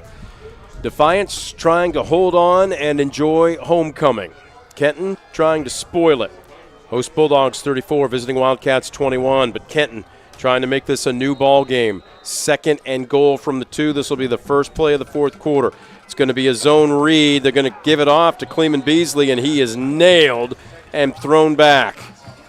First man there, Joey Robinson, Mr. Everything, the conference's leading tackler and all-state linebacker. Scoop, he's not big at 5'8", $165, but he plays a lot bigger. Well, he really does. He's just a load to try to block one-on-one, and that time he came in, just made a play. And Defiance looking to bring 9 guys once again as they have them all stacked in the box. 3rd and goal from the 3. They need 6. Johnston on the zone read. He's going to keep it. An undercut. Abel Rubio from one All-State linebacker to another. Bum, shoulder, and all comes jetting in and takes his legs out from underneath him. No question about it. That may be the defensive play of the day right there by Rubio. That time he just kind of sold out, came in. And that time they're trying to run the zone read there as Johnson's trying to get to the edge, but nothing doing. That's going to be a big-time tackle for loss. And now what was maybe just 2 yards away from pay dirt. Now they're looking at 4th and goal from the 8. Empty backfield. Johnson steps forward. He's slinging it across the middle on a quick crossing route. It's caught. Is it held on to? It is. That's going to be a touchdown. Great execution. They went with that quick slant there to the wide side. And again, nice pitch and catch. Zane Perkins. Great effort there by Perkins. He knew exactly where that goal line was. He just got the nose of the football on it. And now with this PAT here, they could cut this lead to 6. Remember, Kent will have the wind at their back this entire the fourth quarter. Another big PAT coming up. Whoa, low snap. This is a fire call, and I'm not sure what happened with the holder there. Piper swung right through it, but no good. So one missed extra point by Defiance, now another by Kenton, and it comes out in the wash as it remains a 34-27 ball game. Yeah, that time the snap there just kind of slipped through the holder's fingers there, and by the time he recovered, Piper had already gone through his kicking motion, and a little too late for the fire call. Defiance comes up big there, keeps it a 7-point game. Well, there you take a look at the junkyard dog, Abel Rubio, getting some instruction. We got to get that young man on for another player profile. We did him for the first game of the season, but we had some technical difficulties, and our pregame was cut much shorter than we anticipated.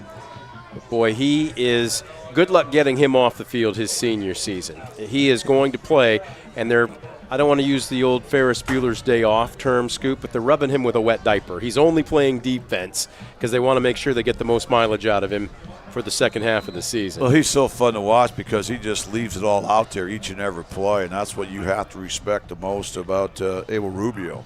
Piper with a high, long kick. Wilder trying to get to the near corner now. Stops, tries to cut back, and will be brought down just shy of the 25-yard line.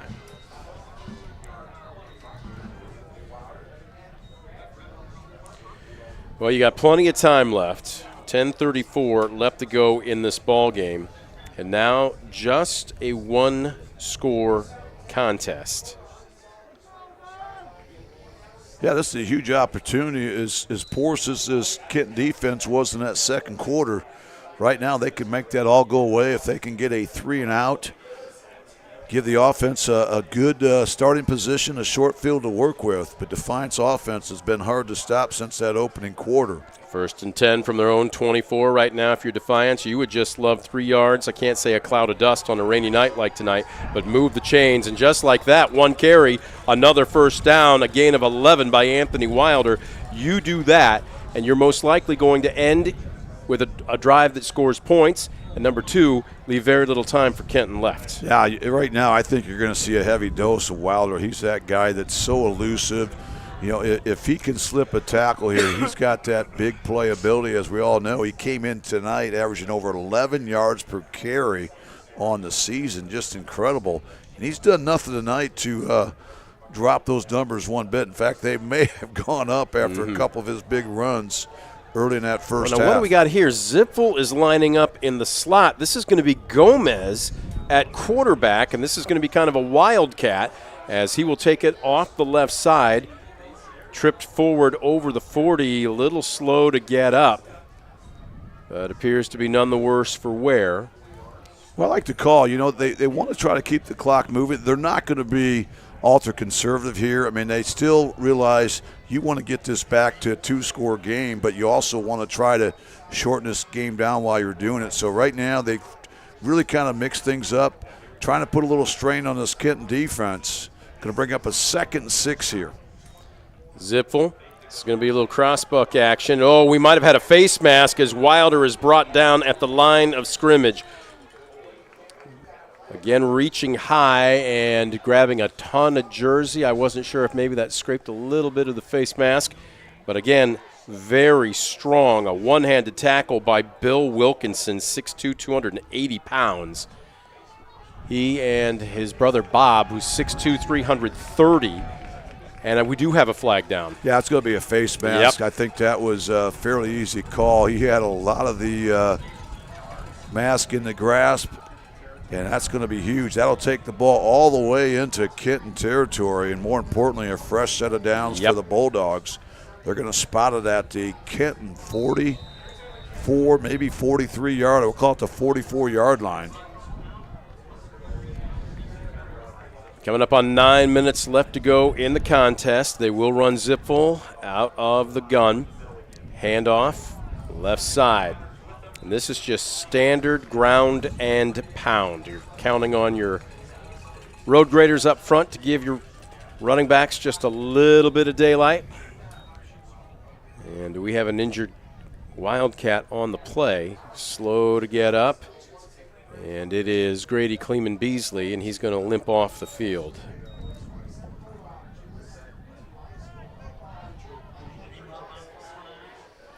And right now, I love the offense. You know, it's a little bit vanilla right now, but it's doing exactly what they need to do. They're controlling first down. They're shortening the game up. They're also starting to establish some field position here.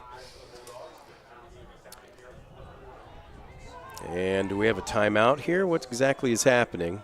Who's calling this one? Well, the entire Defiance offensive unit's now coming over to the sideline, so Kenton will oblige. And what we'll do is take a Mark Moats Ford timeout with 8:38 left to go in the ball game. Bulldogs 34, Wildcats 27. You're watching DCTV Sports.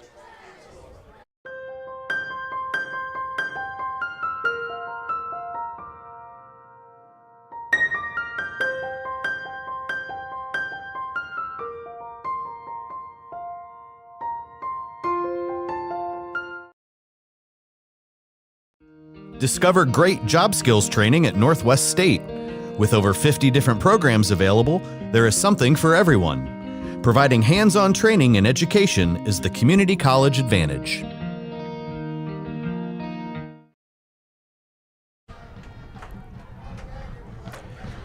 8:34 and counting left to go in this ball game. 2nd and 4 from the Kenton 38. Defiance nursing a 34-27 lead, but looking for more as the handoff to the short side of the field. Nifty move, not once but twice. Hit, but spinning out of a tackle, and Anthony Wilder continues to be a one-man wrecking crew. Well, that time he had 3 guys closing in, but he refused to go down. He just kept juking and jiving. And by the time the football settles, another first down on a nifty run by Wilder, and that takes the ball down to the Kenton 26-yard line. So Defiance right now, this has been another impressive drive. So Kenton right now kind of starting to, there's still plenty of time, but you have to keep this a one-score game. You have to find a way to get a stop here. Chains move, 1st and 10 from the 27.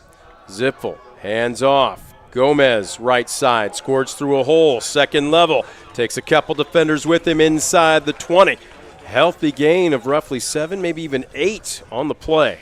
Tremendous job there from Gomez once again. You know, he was hit, a yard or two after the line of scrimmage, but he just kept churning, was able to get all the way down inside the 20 into that Stanball Jewelers red zone. And now don't outthink yourself if you're Coach Travis Cooper. No. Just keep running right at the teeth of this Wildcat defense. Make this a 2-score game once again. 2nd and 2 from the 18. Full house backfield. It's going to be a stretch play, and the slippery turf betrays Anthony Wilder as he tried to cut back. It gave way underneath him. At that time, they tried to cross him up, try to get out to the edge. But Wilder saw the DB coming up. He tried to cut it inside, but he clearly lost his footing. And that'll be a tackle for loss. So they're going to make that 3rd down and 6. Remember, kick it into the wind. I don't think this is certainly a field goal scenario. Not at all. So Not at all. Going to be 4-down territory for Defiance. Now, I will say this. The rain has eased up since the start of this quarter about 7 minutes ago. It's still coming down, but not nearly in sheets like we saw. Passing situation. Instead, it's going to be a design quarterback draw by Ziffel. He just kind of tap danced his way up along the far hash mark. If I didn't know any better, I'd say they were trying to set up the ball for Nicasio Hall and a field goal attempt, but there's no way. Well, I can't say no way. One wouldn't expect this to be a field goal situation. They passed up this same scenario in the first half with the wind at their back, so kicked it in the wind. I don't think there's a chance. I think they're more than happy to just run clock here. Yeah, I think that's the main thing. Right now, Kenton's going to get at least one more possession, but you'd like to keep them from getting 2 if you can. They got to hustle with 3 seconds left on the play clock. I'm not sure they're going to get this off. They're not. This is going to be delay a game, or did they get a timeout called? I believe they got a timeout. They did just in a nick of time. Just before the play clock hit 0. Well, that's milking it for all it's worth. They did. They milked every ounce off that clock that they could. It's now down to 6:04, but now they'll talk it over. Certainly going to go for it here in 4th down. A punt doesn't really do you any good. You have the ball at the 22-yard line. So here's my question for you. You need 6. So this is kind of, again, that gray area. If it's under 5, yeah, you might think about powering it, especially off the left side with Tyler Doden Casling and Jackson Becker. But this is almost a given for a passing down, is it not? Well, normally you'd think so, but we've seen Wilder, when he gets the ball and those quick hitters, he can get to that 2nd level in a hurry. So we'll see if Defiance maybe tries to spread them out a little bit, but I think you certainly have a lot of options here. You got an intelligent senior quarterback in Brett Ziffel. You got some good options going upstairs, but you would certainly anticipate if you're Kenton a throwing down right here with 4th and 6. Ball rests on the far hash. Line of scrimmage is the 22 with 6:04 left to go in the game. Ziffel 2-step drop. They're bringing pressure. He sidesteps it. He's going to tuck it away and run. Dives forward, and he is caught by the shoe tops at the last second. That was going to be enough for a first down. Trying to get a number on it looks like the safety that came up in run support, and that might right now, at least for Kenton, be the play of the game. Well, that really keeps things alive for Kenton, and Ziffel that time knew exactly where the chains were at. He dove, laid out, tried to reach that football, ended up being about a yard shy. So great job by that Wildcat defense, and now their offense can tie it with an impressive drive here, although they'll have to go 82 yards here, but they still have nearly 6 minutes to work with. Both teams still have 2 timeouts. Ball at their own 18. We know that they've got quick strike capability. We've seen it multiple times tonight. Corbin Johnston, conference's leading passer, coming into tonight at just under 1,600 yards. I believe he's well over 200 this evening. But right now, with the wind at his back and 82 yards to go, his team down 34-27. Defiance's defense trying to come up with one more key stop. Quick drop. And he just throws that into the ground. He was getting a little bit of pressure off the edge. Cleveland Beasley, his running back, was just kind of hanging out in the flat, and he threw that into the turf for a quick incompletion. Well, I think he realized if that ball is complete, it's probably going to end up being a negative gain. So that time did the smart thing, kind of grounded the football, stops the clock. 2nd 10 here for this Defiance defense. Handoff. Beasley gets the call left side, and this is some interesting, somewhat conservative play calling right now. Needing to go 82 yards and basically countering in on the 5-minute mark. This is going to bring up 3rd down and long. Well, it puts a lot of pressure on 3rd down because this is not 4-down territory when you're backed inside your own 20. So huge opportunity for Defiance to get a 3 and out and get the football back here as we're under the 5.5-minute mark of this contest. 3rd and we'll call it 9. Johnson, 2-step drop, Defiance, and this ball's fumbled. It's just plain dropped by Johnston. He was trying to reset and just lost the wet football, and this has become an absolute nightmare for Kenton's offense. Now you got to punt. Well, that time 3 plays end up being negative 7 yards, so clock now continues to run. We're under the 5-minute mark. Kenton wastes little time getting their punt team in, but Defiance will get the football back with good field position. Well, they got to hustle here, too. You'd think the time is of the essence. Precious seconds ticking off the clock. Play clock is down to 9. The ball squirts to Piper, and he gets this one away. Wilder, smart move to just let it bounce. Boy, it takes a huge Wildcat roll inside the 30, inside the 25. They're still trying to push it. 67 yards with that punt, goodness. No return. You talk about flipping the field. You saw 3 gunners downfield doing some kind of interpretive dance for Kenton, just trying to add more wind to that ball and get it to go a few extra yards. 1st and 10 with the ball all the way back inside the 25. But right now, if you're Defiance, maybe 2 first downs, and you can probably salt this football game away. Well, I agree, but what a play by Piper. That time he looked like a shortstop fielding that long snap that just basically rolled back to him. And then he had the presence to see he had time to get it off. He's able to get it up at that jet stream. And wow, he punted that from his own 11-yard line, and Defiance now will take over the football. And don't forget, he dropped that snap, Scoop. That's a great recovery.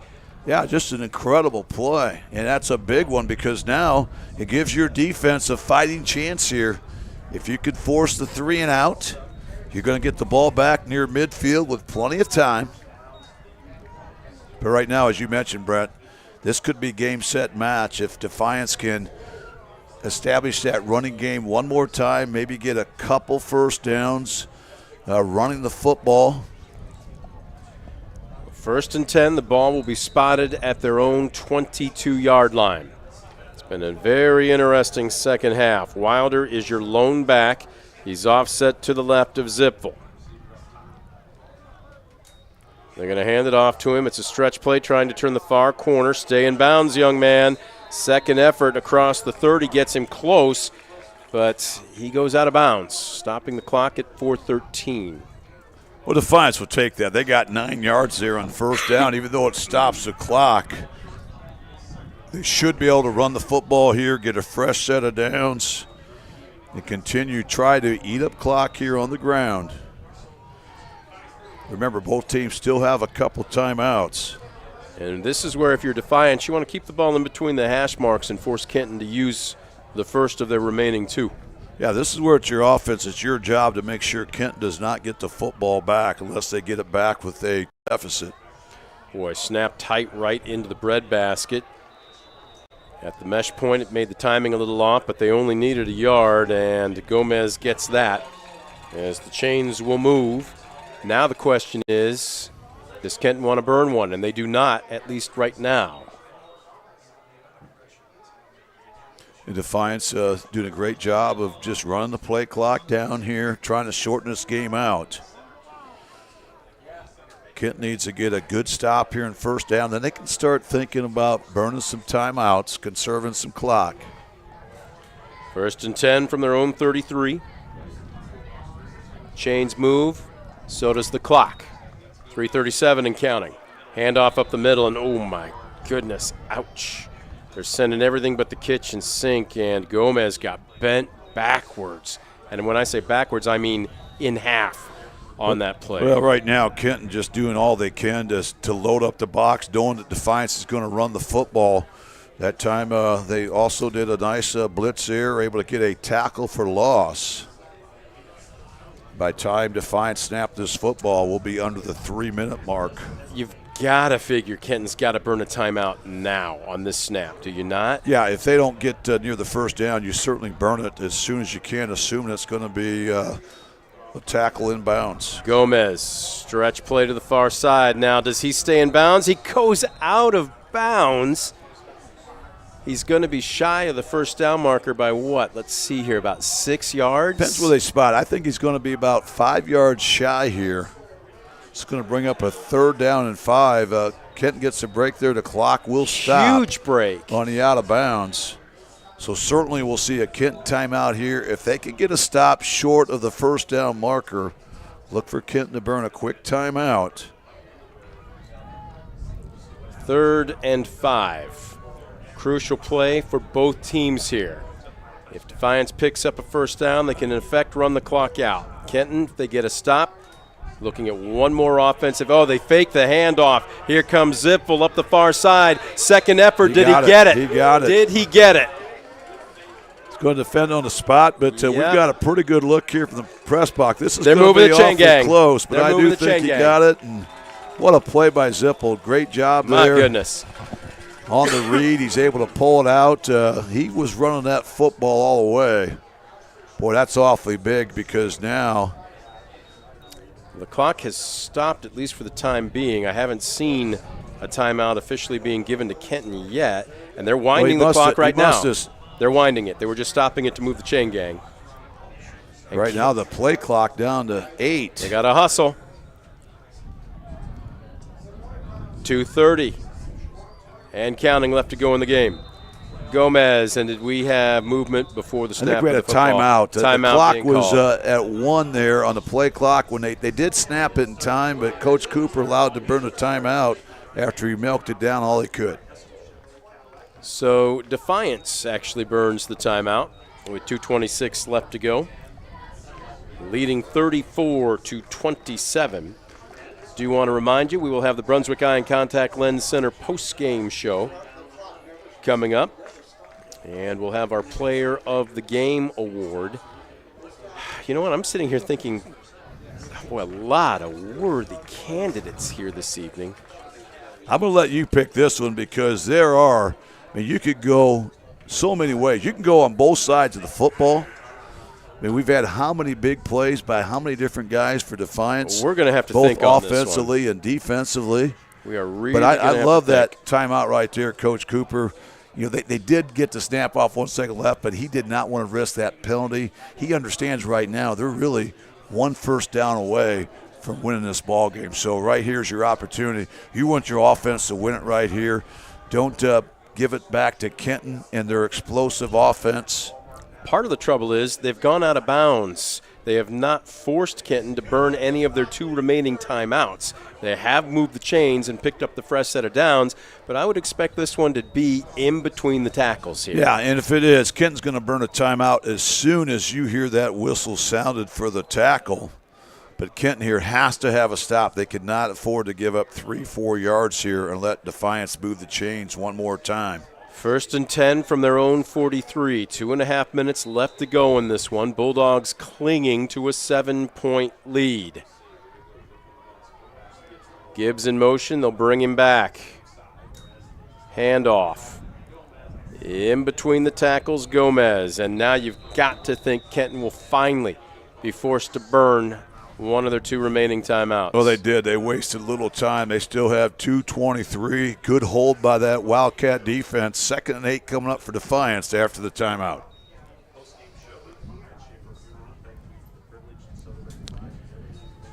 Well, they don't ask you how. They ask you how many. And Defiance is 2 minutes and 23 seconds away from their 4th straight victory.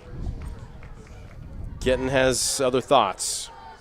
But right now on 2nd and 8, do you anticipate? I can't imagine anything other than, again, what we've seen here.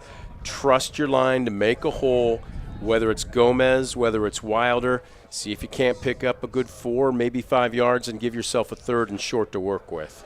Yeah, you know Coach Cooper, he's going to have the right play call here. He's not going to, I don't think he's going to risk an interception or stop the clock, incomplete pass, but he also realizes, guys, we need to get that 1st down. We don't want to put this ball back in Kenton's hands here and where they're just one play away from potentially tying the thing up. 2nd and 8 from the 45.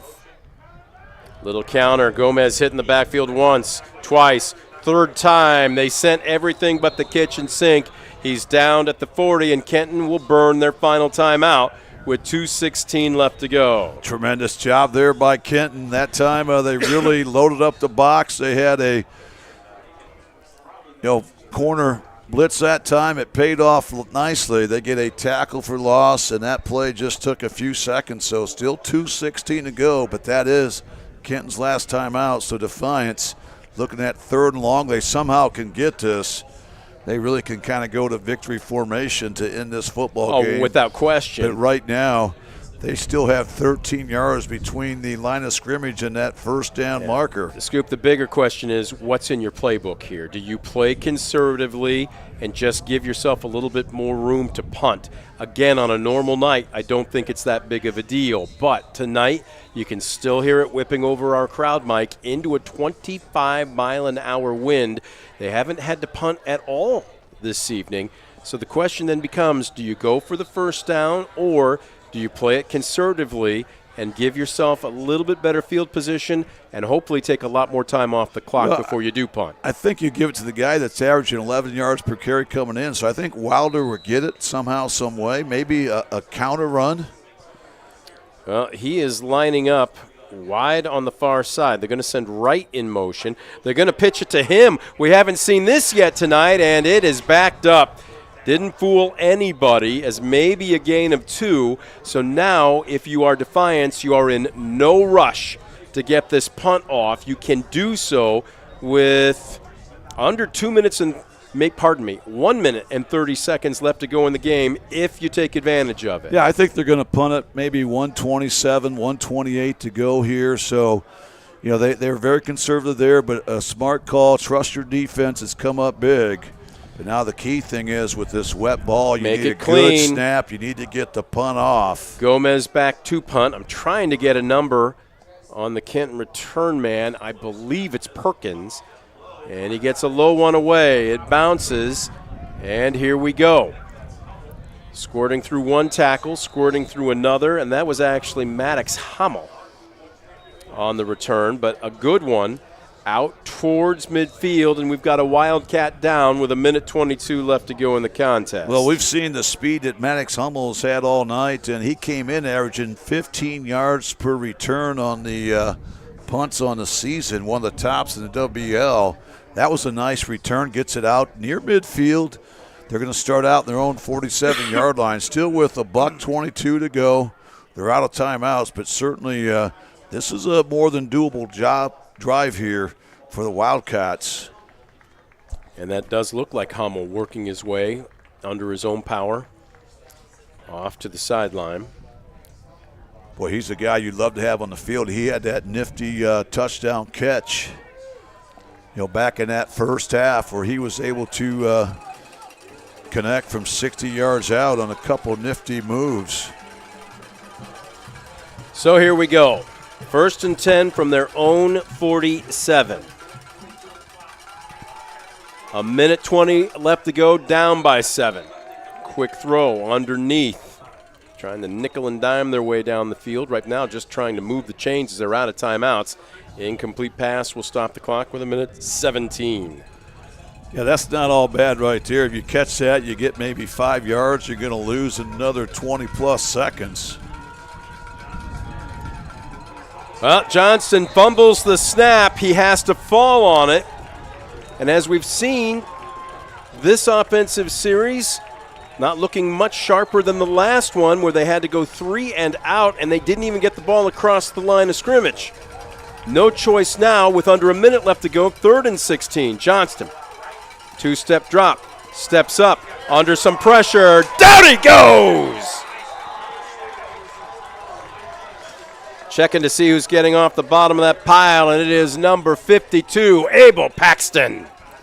Great job by Paxton. Great pressure up front, and now the clock under 40, and it's 4th down and 22 to go, so they have to get a first down here or it's game, set, match. Johnson looking downfield, letting the routes develop. He's going to fire underneath. It's going to be only back to the original line of scrimmage. Incomplete as the ball separated from the receiver. That looked like Jay Wright bringing the wood, and that should do it. Great job again by Defiance. Just tremendous job keeping the guys in front, not allowing the big play there on 4th and 22. They give up 11, but they come up with the hold. And now they can go to victory formation here. They had to earn it here tonight, though, Brent. They Absolutely. were stretched. They were tested. They fell behind early. They didn't panic. They stayed with the game plan. And it was practically flawless in the last 3 quarters. And, wow, this is going to feel awfully good here on homecoming night. Ziffel takes a knee. Kenton can't stop it. And a season of frustration continues for the Wildcats as they will fall to 1-5. And after dropping the first 2 games of the season, Defiance now starting to fire on all cylinders as they have won 4 straight. 4-2 and still very much in the hunt for the WBL. Oh, no question about it. This is the team that nobody wants to play right now. They're starting to find themselves. They got tested tonight. You knew they were going to get tested with this offense. Kenton coming in, averaging over 500 yards per contest. But the Defiance defense, I thought, really came up big down the stretch. They gave up just 6 points in the second half. And that was the difference here tonight. Final score, Bulldogs will enjoy the homecoming dance. Always seems to be a little sweeter when you win the game on Friday. Defiance 34, Kenton 27. We'll take a 3-minute timeout, a 3-minute break. We're back with our Brunswick Eye and Contact Lens Center postgame show right after this. You're watching DCTV Sports. Simplify your everyday banking with convenient account options and digital banking features that fit your unique lifestyle. Premier Bank, everyday banking solutions designed for you. Explore solutions today at yourpremierbank.com.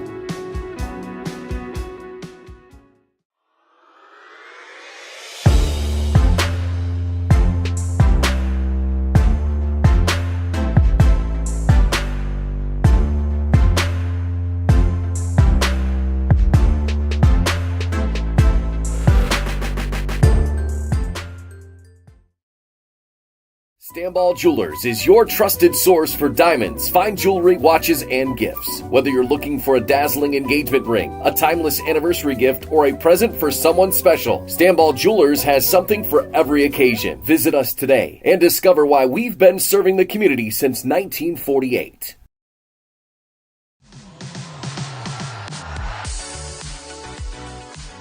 The Strady Center for the Arts, entertainment on a whole new level.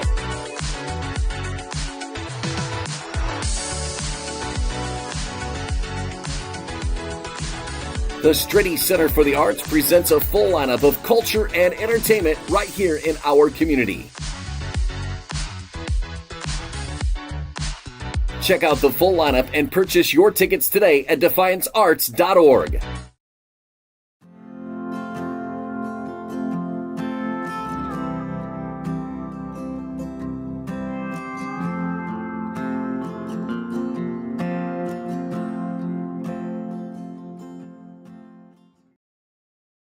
For the past 70 years, Midwest Community Federal Credit Union has been your financial partner, helping you achieve your dreams and secure your future. Midwest Community Federal Credit Union, with locations in Defiance, Bryan, and Napoleon. Find out more at midwestcommunity.org.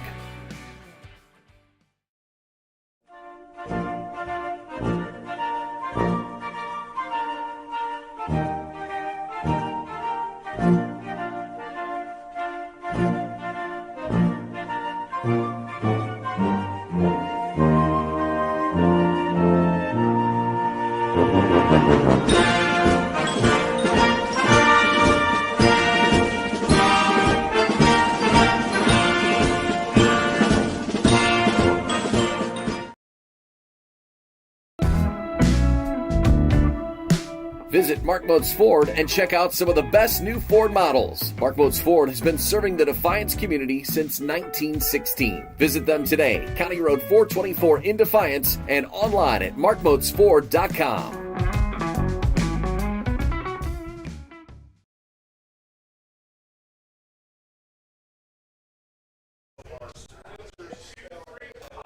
Brunswick Eye and Contact Lens Center post-game show now underway as we welcome you back to Fred Brown Stadium alongside Scoop Miller. Keep your eyes healthy for a long life of clear vision. Brunswick Eye and Contact Lens Center, your family's Stadium Drive in Defiance, and online at visionsource-brunswickeye.com. Well, it was windy. It was, I don't want to say chilly, but it was cooler. Temperatures certainly dipped these after the sunset, but when all of that was said and done, they ask you how many.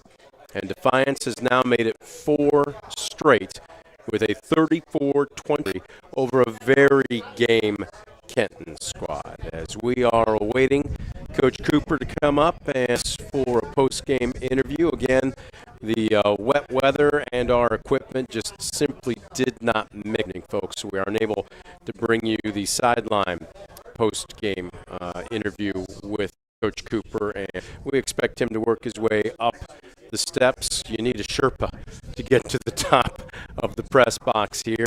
He won't feel it nearly as much after a win, Scoop.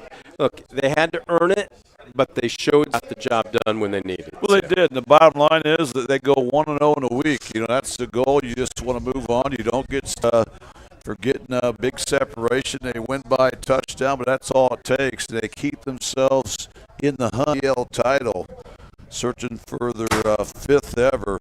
But you're right, Brent. They had to earn it. I thought, you look back to that last 2 minutes of the first half, they were able to put together 2 impressive 2-minute drives, say 2-minute drives, and one took 20 seconds, exactly. And one took a little over 30 seconds. But again, that really difference there. Their offense was clicking, and then they had just enough of the running game in the second half where they possessions that Kenton had. They're able to really chew up most of that fourth quarter on the ground. It really had some bad spots. They inherited some tough field possession down the stretch, and the defense was able to hang on. Again, 34-27, the final score. Coach Cooper's going to make the meeting in the press box. I believe I see Brez Ziffel working his way up to the press box as well. So depending on who's talking to who, we might be able to grab one of them before the other. But a situation here where you needed to get the job done tonight, and he's soaking wet. He looks like that jersey looks purple, almost looks like he's wearing Northwestern's colors now, but he won't mind one bit. The shower will feel warmer, And you don't feel the nicks and the bruises nearly as much after a win. Senior quarterback Brez Zipfel. We had him for 116 yards, I believe, through the air at the half. Again, he did throw a couple of interceptions, but he had the huge touchdown in the first offensive series of the second half, the 78-yarder to Brady Borton, who I'm beginning to think might kind of be possibly our unsung hero here. We're really going to have to think through this. In all honesty, we might just give the entire defensive line the player of the game. They ground things down tonight. It just was a truest sense of a team victory tonight. It really was. They got contributions in every phase. You remember they also blocked a punt that set up excellent field position for that Defiance offense. Their specials teams did a great job of kind of pinning Kenton into long field position. We talked about their average starting field position the entire first half, and 8 possessions was at their own 31-yard line. So they did a nice job. They overcame a couple of interceptions, but really I thought Kenton's the one that had problems handling the football. They had a lot of drop snaps. They had a lot of times where the football slipped out of their hands. They recovered, but they had a lot of negative plays. But credit the Defiance defense for forcing those fumbles to put a lot of pressure on that Kenton offense that looked really good in the first half. I'm looking down through my drive charts here, Scoop, and again, Gomez finds the end zone a couple times. I'm looking at the run by Gibbs, yards after the catch. Breslin, throw on a headset here. Let's go ahead and get that handsome mug of yours on television. Look at him, he's styling, he's got the goatee. This is running underneath here, there we go. How long is that? Now, let's be honest. Let's get him over here, guys. There we go. We put our dignitaries in the middle. Spotlight looks good on you here. All right, so let's talk about this. Scoop and I were chatting a little bit about this. Number one, tip your cap to Kenton. Yeah. Now, this is a team that's better than its record. Yeah. Sometimes you are what your record says it is. There are other times where you're like, no way you have one win on the season. I know. But we were talking about it, and I want to get your take on it as well. The 2 offensive series, the quick strike series to score and take the lead going into the locker room, and then coming out of the locker room, the first offensive series of the second half where you hit the long bomb to Brady Borton, it just seemed like you were in control after that. Were those the big difference makers in your opinion? Yes, those were, because those put us up 2 touchdowns after halftime and helped our defense, because they only gave up 1 touchdown after that, I'm pretty sure. So break down that second half, too, because it's wet. It's coming down even more than it was in that first half. It was practically sideways out there. It was windy. That first snap got away from you. Yep. The second one, it looked like they flushed you a little bit. You bought some time. Was it the safety or the corner that looked like he was coming up thinking you were going to tuck it and run, and you deked him and Brady broke free? Well, the corner, I think he's just sitting with Brady, and I pointed to Brady to go deep like scramble drill, and I just put some touch on it so he could catch it, and it slipped through his hands and took it to the house. So you're giving that one to Brady, right? Yeah. Okay, that's very humble. Very humble of the senior QB. Scoop. Hey, talk about your offensive line here tonight. I really thought they did a great job of creating some holes where you got that running game established, but they also gave you some time to throw. You guys were multi-dimensional night. I thought that was huge. Yeah, that was. Our line did very good tonight, as always. I don't think I got sacked once, and I don't think I got hit throwing the ball at all. Only time I got hit was actual runs, so they did well. Let's talk about the opener of the season. I don't want to rewind or rehash here, but you had to watch the first 2 weeks of the season.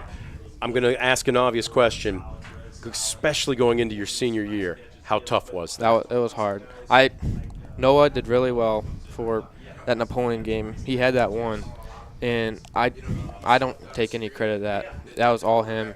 And he did really well that game. I was just sitting there with the iPad helping him watch what was going on with the coverages and stuff to help him score, and we lost, though. At the same time, though, 2 weeks, now week number 3, and kind of a crossroads game for this team. I mean, you can't go 0-3 to start the season. You beat a very physical St. Mary's squad. What's been the difference for this team since that week? Because you haven't lost yet. Our practices have been a lot better. Our Napoleon week practice, Walpock week practice, and St. Mary's practice wasn't the best, but we stuck it out to beat them 14-10. So our practices just got better. And Brett, talk about the weather here a little bit tonight. I mean, both teams had to battle the elements.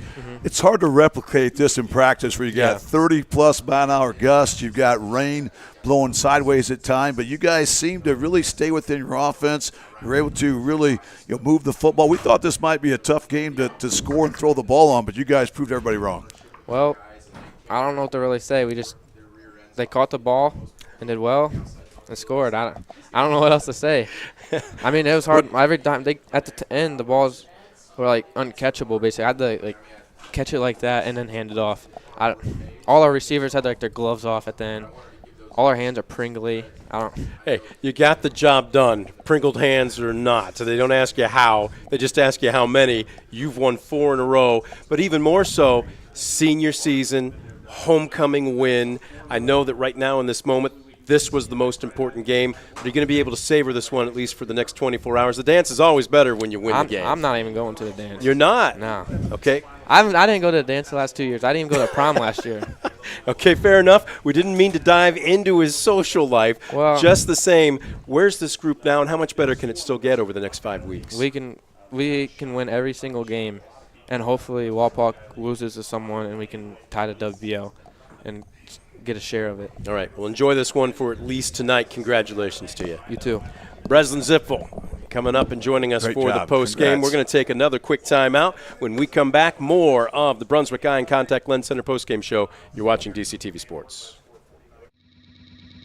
Brunswick Eye and Contact Lens Center. Personalized service and quality products in a friendly and caring atmosphere. Schedule your appointment today. Brunswick Eye and Contact Lens Center, Stadium Drive in Defiance, and online at visionsource-brunswickeye.com.